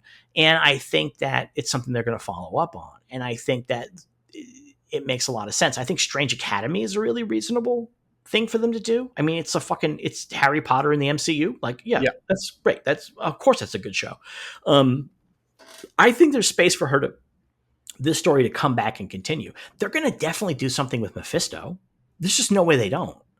Like they're not going to just drop that. Like there's just no way. Like that's too good a setup, and it opens up so many doors to them to tell different kinds of stories. So I know that the cynicism is fine or whatever, but like for me, I just don't 100% feel the cynicism. And I'm also as a fucking narrative, that choice is so ballsy to me I'm not going to worry about industry stuff. Like if that never gets picked up because of industry stuff, that's the way that the world works. But as a choice for your thing, that you're going to end it with your character making a deal with the devil because she's not able to get over her grief is like unreal to me, because she's making real progress during the course of the show. And then at the last minute, she's like, no, I've been faced with this opportunity. But that's the other thing is I don't think she's making progress throughout the course of the show. I don't think they do a good job of having her character grow throughout these 6 episodes. I think she is essentially the same from beginning to end. She's not. I disagree. I mean, I don't know. She's just is definitely not. Like she opens up to her mother. She asks Zelma for help. She tries to connect with Xavier in a way that doesn't work for him, but she's trying. And I mean, I just think that's she's not a finished character. She doesn't have a finished arc. Like this is a character that they're going to carry, and they want to work with her. And I think that the actress is great. Like I totally get why you want to bring her back. There is nobody in the show is poorly cast. Yeah, all the acting is fantastic in the show. So I think that she is at a point in her arc where she has started to make growth. I don't think that she's grown. I don't think at the end of the series she's like, I'm I've totally understood my place and I'm totally different. I think that she has begun the growth. And that's the whole point of the episode before this one, where she works with the team. Because that's the moment like where you're like, oh, okay. Again, like I said, these are her resources. Her resources are her people. And that's a thing that she finally understands. And so she's working with them as opposed to working alone, which is what she's been doing all the time. She doesn't even let Natalie work with her half the time. Like she's pushing the AI away to let her just do it. And so she's grown there. That is growth. It's not like the most exciting growth, but it's growth. And then she throws it all away here at the end, which I think is really ballsy. I fucking just think it's incredible. And I think it's really interesting. They make her not super heroic in this show. She doesn't save people. She doesn't do any of that stuff. I think it's really interesting. I think it's like really fun. It's a different kind of a story to tell. And it's again a sign that the MCU is big and you can tell different kinds of stories. You don't just have to have a story where she's like showing up, to like save somebody like from a building that's on fire or whatever, because she's a superhero. Like she's just got a person in an iron suit who is, yeah. So I don't know. I thought it was really terrific. And again, that's separate from the industry stuff, like where they're never going to follow this up or they're never going to show this character again. Like that's separate. Like just as a story, I'm judging this as a story. It's a great ending to this story or this chapter of this story. With I hope that there's more. If there's not, I'm okay with it too. But there will be. We'll see. But I don't think it's a good way to end this. And we've discussed this before. I just don't like stories that end on like, oh, well, get ready for part 2. Like, no, tell a story, complete it. You can have things that are open-ended, but I think it's always a bad idea to do this kind of thing in a story, where unless you definitively know, hey, season 2 is coming. Like the end of Loki season 1, oh, season 2. Okay, like you're doing that, and or we know we're going to do at least 2 seasons. Okay, cool. Like, or they thought 5, but like, no, they knew at that point that it was just going to be 2 seasons. Yeah. All right. To end it like this and not know what to like for sure, I think is a very bad way to do these things. But I think the thing is that you're making a lot of assumptions that you know things that you don't know. That's the thing. Like, that they don't know if they're going to bring her back. They may have something fucking written already and like fucking in pre right now. That this might be a fucking thing in Secret Wars. Like, we have literally no idea. Like, will Mephisto show up in those 2 movies? Doesn't seem crazy to me, right?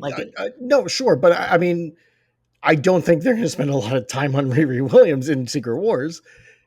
She's not been announced as part of the cast for one. Well, we don't know what Secret Wars. Secret Wars is going to be different. We know Doomsday. Yeah, but I'm saying like the 2 movies. Like I don't imagine like they're gonna be like, oh, the storyline is they gotta go save her soul. Like, and even if it is, they're not gonna have her secondary characters running around. They're gonna be off screen and stuff like that. And these stories just don't continue. This is an ongoing issue that I feel Marvel has been having lately. And yes, they've had COVID, the strikes, blah blah blah blah blah blah blah blah blah blah. I don't give a shit. Because this is my viewing experience is what I take it from. I'm also not interested in the industry problems. This is my viewing experience. And that's how it feels. But that's not your viewing experience. Your viewing experience is not like, oh, I can't wait to see what happens next. Your viewing experience is they have no plan. They don't know what they're doing. And that's different. My viewing experience is they continuously have been setting things up. They have not paid anything off. And it feels watching these things, it feels like it is not, they are not paying off the things they are formatting. And I think that's poor. I think that's a poor way to do storytelling. Like you go back to Iron Man. Iron Man ends. It's over. Hey, I'm Iron Man. There can be more, but it's over. Thor, it ends. Hey, I can't go back to Earth. There can be more, but it's over. That kind of format to the stories. This story is done. There's space for more, but we're not going to like set up stuff and maybe in 10 years we get back to it. Like, that's a bad way to do storytelling. But I just don't think that's what's happening here. That's the thing. I mean, again, you're assuming that they don't know what they're doing. And that's like your assumption. And I just don't agree with that. And I think that there's no reason not to assume that. Why? Why would you assume that? Because that's what they've been doing. But that's not because they don't know what they're doing. It's because they were setting up Kang, and then guess what? He fucking gets arrested for domestic abuse. Hold on. Time. You can't tell me that I can't look at it from industry stuff and then use industry stuff to explain why it's not their fault. It's either we include the industry stuff or we look at what the story is. And this is what we've got. The only reason why they were setting Kang up for something is because you had read they were setting Kang up for something. You know what I mean? Like, they were setting up Kang for something because there was Loki and there was Multiverse of Madness or Quantum Mania. It was clearly setting things up. Like, you don't need to read the trades to know that. I mean, but I think that the thing with him was not just the trades. That was like a news story. That was like but I'm saying like you don't need to know. That's like Chadwick Boseman dying and you going, I can't believe they didn't set that character up. It's like, no, because he fucking died in between movies, man. No, hold on. Again, you can't. Your argument can't be don't pay attention to the behind the scenes stuff unless I want you to pay attention to the behind the scenes stuff.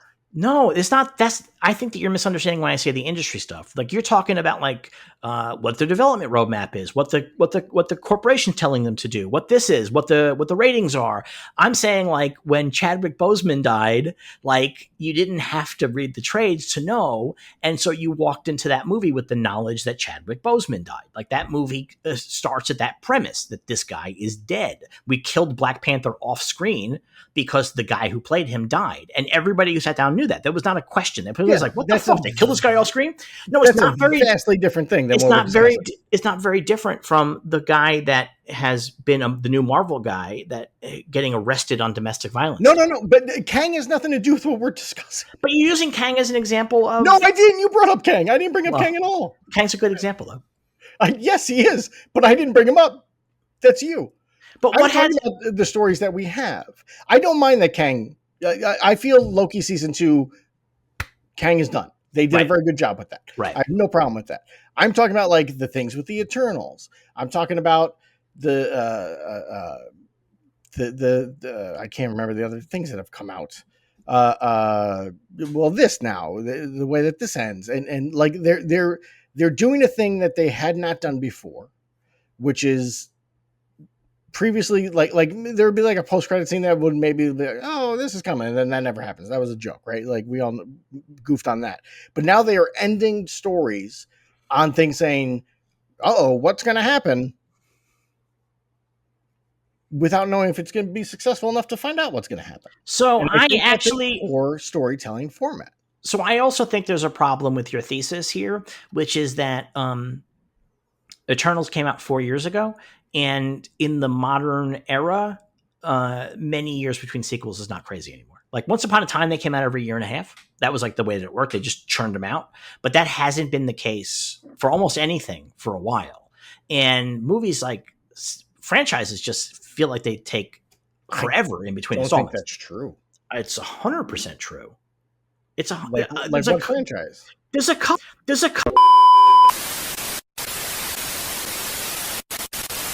The power of our argument blew the internet out, just totally fucking wrecked it.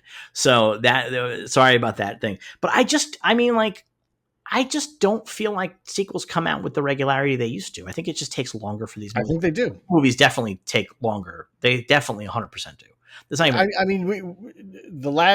We have a Jurassic Park coming out this weekend. Mm-hmm. The last one was 3 years ago. That's a pretty common amount of time. I mean, yeah, 3 years is not an uncommon amount of time. I that is true. I think 3 to 4 years is a common amount of time these days, although sometimes they get up to 6. But which one, aside from Batman? I'd have to go take a look at like the list. But I know I've been thinking that some of these sequels take a significantly longer time to come out than they once did. That they actually have I don't know what's the deal. Is this development time or whatever? But it takes longer than it used to a lot of the time. Again, I'm judging that by like old day sequels, like where they would come out every year. Like, that's out the window. And now we went 2 and then it's 3. Like, I think 3 is the minimum at this point. But I mean, old day sequels where they came out every year was like Friday the 13th. Those were movies that you make in like 2 months. Like, that's not a big, it's a different deal. But a lot of people would argue that that's exactly what the fucking MCU movies are. That it's just those people are wrong. But they just shit these things out. Yeah, and those people are wrong. We know that. But we're talking about these kinds of movies. Right. You know. Yeah, I mean, anyway, I do think that it takes longer. Obviously the Eternals thing, that is a problem, but I think until we have seen the 2 Avengers movies, I don't know that we should make any assumptions. And I also am not going to go, oh, they didn't announce so-and-so. That doesn't mean anything to me. It doesn't mean shit to me. Like, Marvel is historically quite secretive. Like, the fact that they announced who they announced is actually amazing to me, because that is not super regular.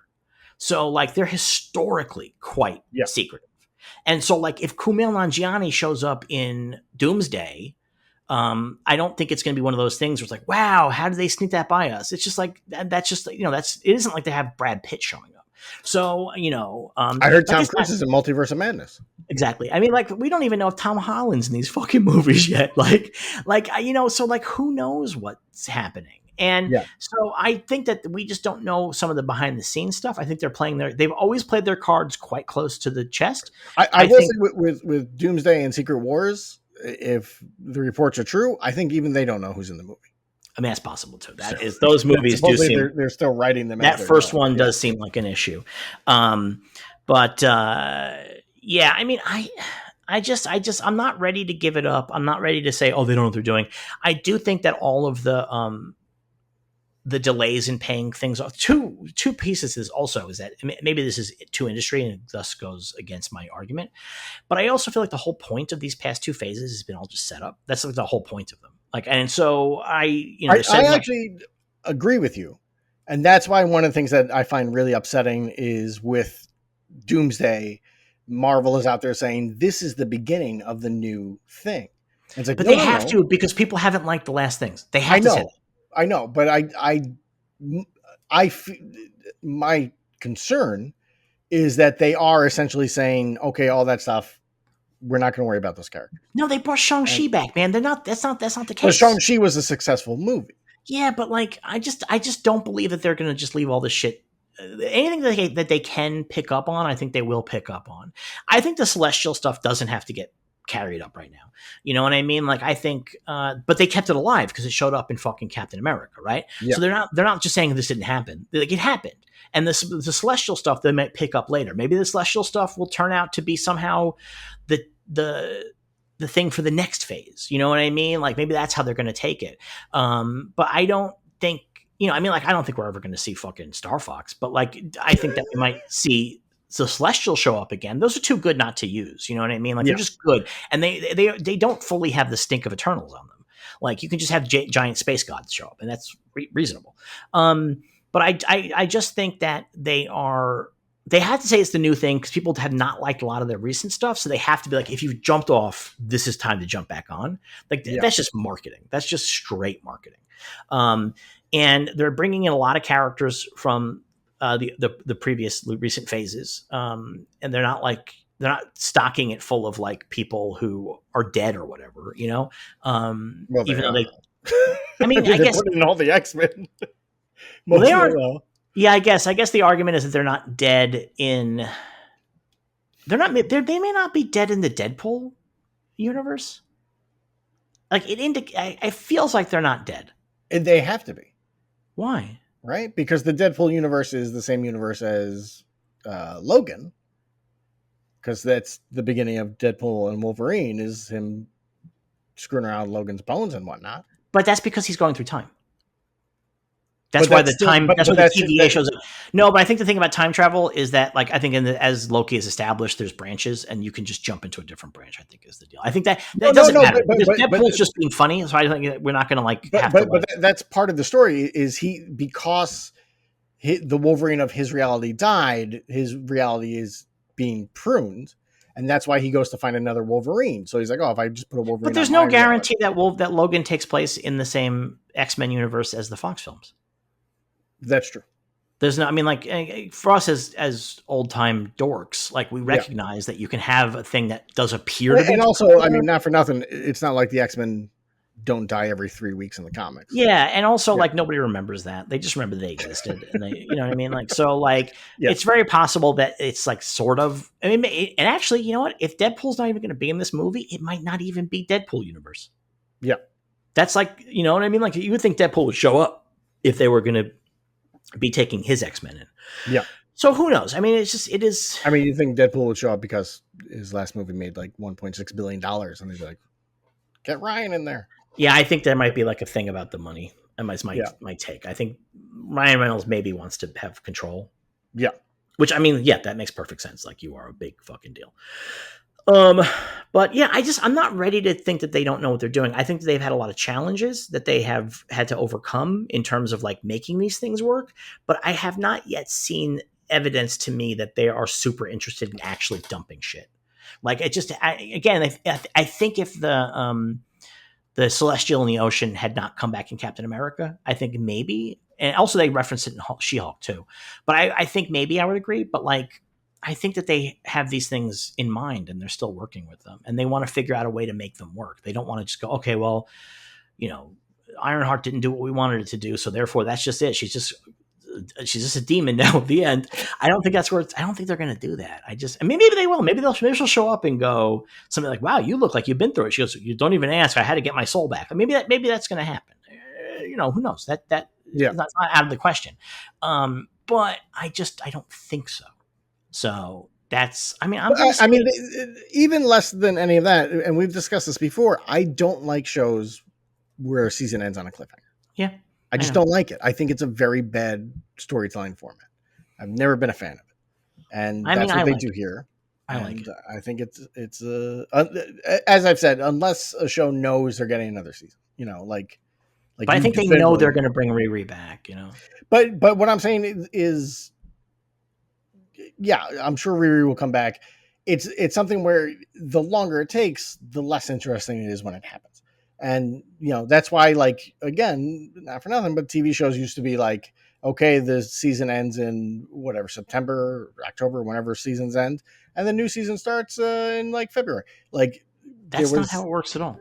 They start in September and they end as the summer begins. Yeah. Yeah. Like, my point is there was a scheduled format of like, okay, when the season ends in a couple months, next season begins. That doesn't exist anymore for whatever reason. And, you know, I find it very annoying when these streaming shows do this kind of thing. Even more like a regular show, like broadcast show that would end on a cliffhanger, annoying. With these shows where it's like, I don't know, maybe 3 to 4 years, we'll get back to this. Well, I think Daredevil indicates that they're changing that. Marvel's not thinking that way anymore. I mean, I think we haven't heard anything about a Ironheart season 2. I mean, that's fair, but I mean, I guess Daredevil's a special case also because it was supposed to be 18 episodes. They just split a season in half. I mean, so that's a little bit of a different case. But I mean, they've made a lot of stink about coming back to doing TV wise, like they're hiring TV showrunners and shit like that. Yeah. So I mean, and I do think that the success of The Pit will show people like, oh, we really should be doing it this way. Yeah. If The Pit season 2 does well as well. So. I think for me, as I get old, as an old man, it feels more fulfilling to me to end the season and go, wow, I can't wait to see what happens next. And then just ride that. Like, not to sit around and go, oh, we're never going to see this again. Like, I don't get anything from that. Do you know what I mean? Like, there's nothing for me in that. Like, if I'm like, oh, we're never going to see this again, this is not going to work. Oh my God. But if I go, you know what? That's a really wild ending. I can't wait to see where this goes next. It isn't like I am when I was in my 20s where I was like hanging on this shit every day of my life. Like, there were periods in my 20s. Like, well, my main reason not to kill myself was to get the next issue of Spider-Man. Sure. Do you know what I mean? Like, so like, I'm not there anymore. So I'll just fucking coast with it, you know? But my main thing, and it's not about hanging on it. My main thing is like, fuck, now I got to try and remember what happened 4 years from now. Like, just end the story and pick up a new one later on. Like, that's fine. Like, don't make me have to try and remember this shit all the time. I mean, that's what's going to happen in a fucking long form storytelling. That's what's going to happen. It's always going to be something coming back. But also with long form storytelling, you got to make sure that it's hitting at like at a regular schedule. But like, so this show calls back to Doctor Strange, which came out quite a while. Actually, by the way, Doctor Strange 2 is a There's a long break, and That was a very long break. Yeah. and there's no Doctor Strange 3 currently working. So like, and that movie made money. So it's like not that they're not going to do it. It's just that their pace is their pace. But that's maybe the number one. Doctor Strange made a ton of money, and then it took forever to make Doctor Strange 2. But this calls back to Doctor Strange 1, which is like a 2016 movie. Like, I mean, like that's a million years. I don't. A callback is fine. But I'm saying you don't have a problem understanding it because the broad strokes you'll understand when if the show picks up. Let's just pretend it picks up in 3 years, and she is demonic. You'll be like, and she's like, has. So you'll know they'll talk about how she sold her soul. Like they will talk to you about it. Like it's not going to be like you're a nerd, so your deal. It's the same thing as I have. Is like I need to remember everything. Like not just like I get the gist of it. Like I need to be like, oh, I know exactly why that guy said that because in episode 3. But that's because we have mental disorders. So like I also try to let go of that a little bit too. Well, I'm like, you know what? The hardest part is going to be when the kid with the fucking cart shows up and he's 17. I'm like, who the fuck is that? But I mean, that is true. That is true. But Marvel does work in real time, more or less. So that time will have passed in the universe, as opposed to like some other stuff where you watch and you're like, oh, this kid just got real big between seasons. Which was what was the show that we just watched? Cobra Kai. Yes. Where the son just like all of us, and then that one kid who's new is a little scrawny kid, and then all of a sudden next season he's 6.5 feet tall.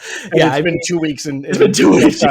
Yeah, exactly. So like it's not going to be quite that problem, but Anyway, I really enjoyed this show also, in general. One more thing I want to put out there. 2 more things, and these are both anyone at Marvel that's listening.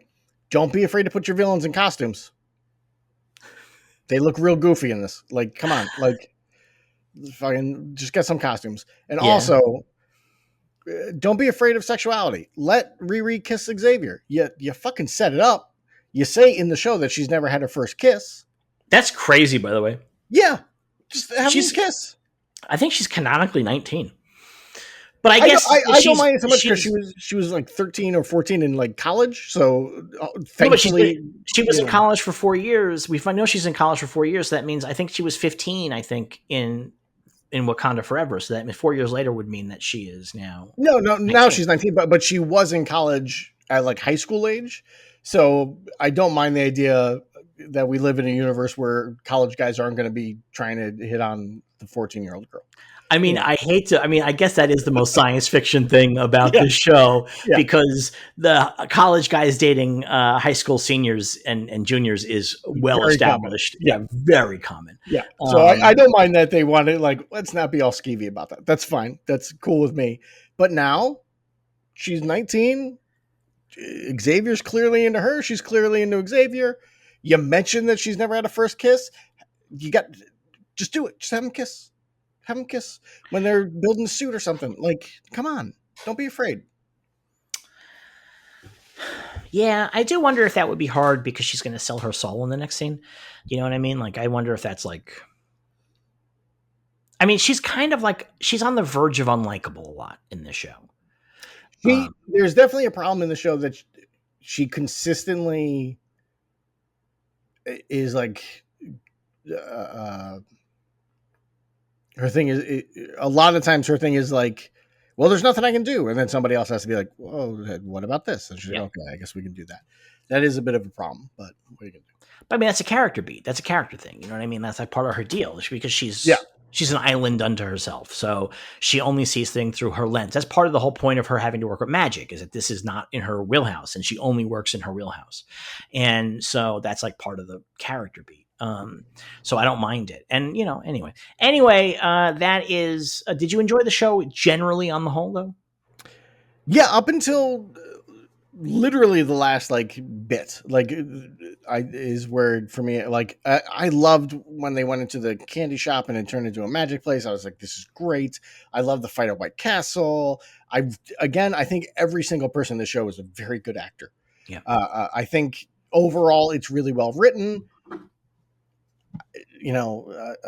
Mephisto not just being De Niro in Angel Heart, that was really lame. I did not like that. I just, it just felt weak to me. All the villains felt weak to me in the show. None of them looked good. None of them were, in my opinion, threatening or interesting. The closest is Zeke, and I think once he was like, I can't even control myself, I was like, well, now you're not interesting either. Like, I wish that they had done something more with that. Again, costumes. Just put him in costumes too. It would be very like just him in a jumpsuit was really, like with little things on his head. It was very CW to me. And it well, let me blow your mind here. What if the premise for the showrunners and the creators was that the other villains shouldn't be so strong because Riri is her own worst villain. She's the actual villain of the show for herself. She makes so many bad choices. She fucks up so much. She, in the end, sells her soul. Like, what if that's the premise? Like, we don't want the villains to be too big because we want her to be the one. We want her to be always fucking stepping on her own feet. And that's what she does the whole show, you know? I think you can do both. I think they can also be a threat and not a slight step ahead of what's his face in Amazing Spider-Man 2, Electro in Amazing Spider-Man 2. Like, you can make them threatening and interesting and like not seem so fucking goofy. Yeah. You know. All right, Derek, what are we doing next week? Next week is Adventure Comics number 210, the first appearance of Krypto, as we prepare for Krypto's first appearance in live action. Or not the first appearance because he was on that Titan show or whatever, but his first appearance on the big screen. So, in live action. So that's Adventure Comics number 210. You can find that on the DC app, but fair warning, if you look up Adventure Comics, it will not appear. Don't know why all the other issues of Adventure Comics appears, but that one doesn't. You have to search for Adventure Comics number 210, like hashtag 210 for the number, like, and then it'll show up. But if you just put in Adventure Comics, it doesn't show up. I don't know why. So there you go. Okay. All right. So we're going to do that. I just saw something right now, a news story. There is strong evidence there is no safe amount of processed meat to eat, nutrition experts say, in response to a new study on the connection between diet and the risk of major diseases. And then here's a line from it. The data showed that people who ate as little as one hot dog a day when it comes to processed meats had an 11% greater risk of type 2 diabetes. And I'm like, maybe not everybody's eating a hot dog a day. I don't know, man. I mean, that's, I don't know. But I mean, maybe when it comes to processed meats means that it's other kinds of processed meats, not just hot dogs. But the way that that would be like deli meats and stuff as well, right? I mean, some of them, yeah. But the way that sentence is constructed is that it indicates they checked people who ate a hot dog a day. That sounds like they're just speaking specifically to our mother who eats hot dogs every day. So. Drinking the equivalent of about a 12-ounce soda per day was associated with an 8% increase in type 2 diabetes risk and 2% increase of ischemic heart disease. That's not great. Well, what are you going to do? But I'm assuming that's sugar, not like our chemical zeros. I can't imagine the chemicals are any good for your body. Yeah, that can't be any better. But you don't want to get diabetes, though. So no, I get very little sugar in my diet, so I'm not too worried about that. All right, so we'll see you guys again next week. It will be a much shorter episode than this, by the way. And until then, may you be happy, may you be healthy, may you be safe, may you be well, but most of all, may you remain a true believer.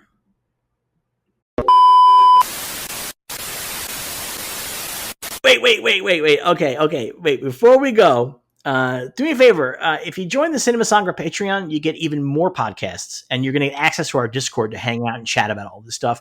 And please, if you can, rate and review the Marvel Vision show on your podcast app, like really. And also, we do put this on YouTube as well, so feel free to like and subscribe to that channel. Even if you don't watch it, subscribing to it is going to help us out a whole lot. So Derek wrote that copy for me, and I was looking at it as I ended the show. If you watch this video and you're wondering why I'm making all these faces at the end, it's because I'm like, what the fuck is he doing? I was looking at it. We discussed this. I'm fucking looking at it. All right. See you guys next week. Bye-bye.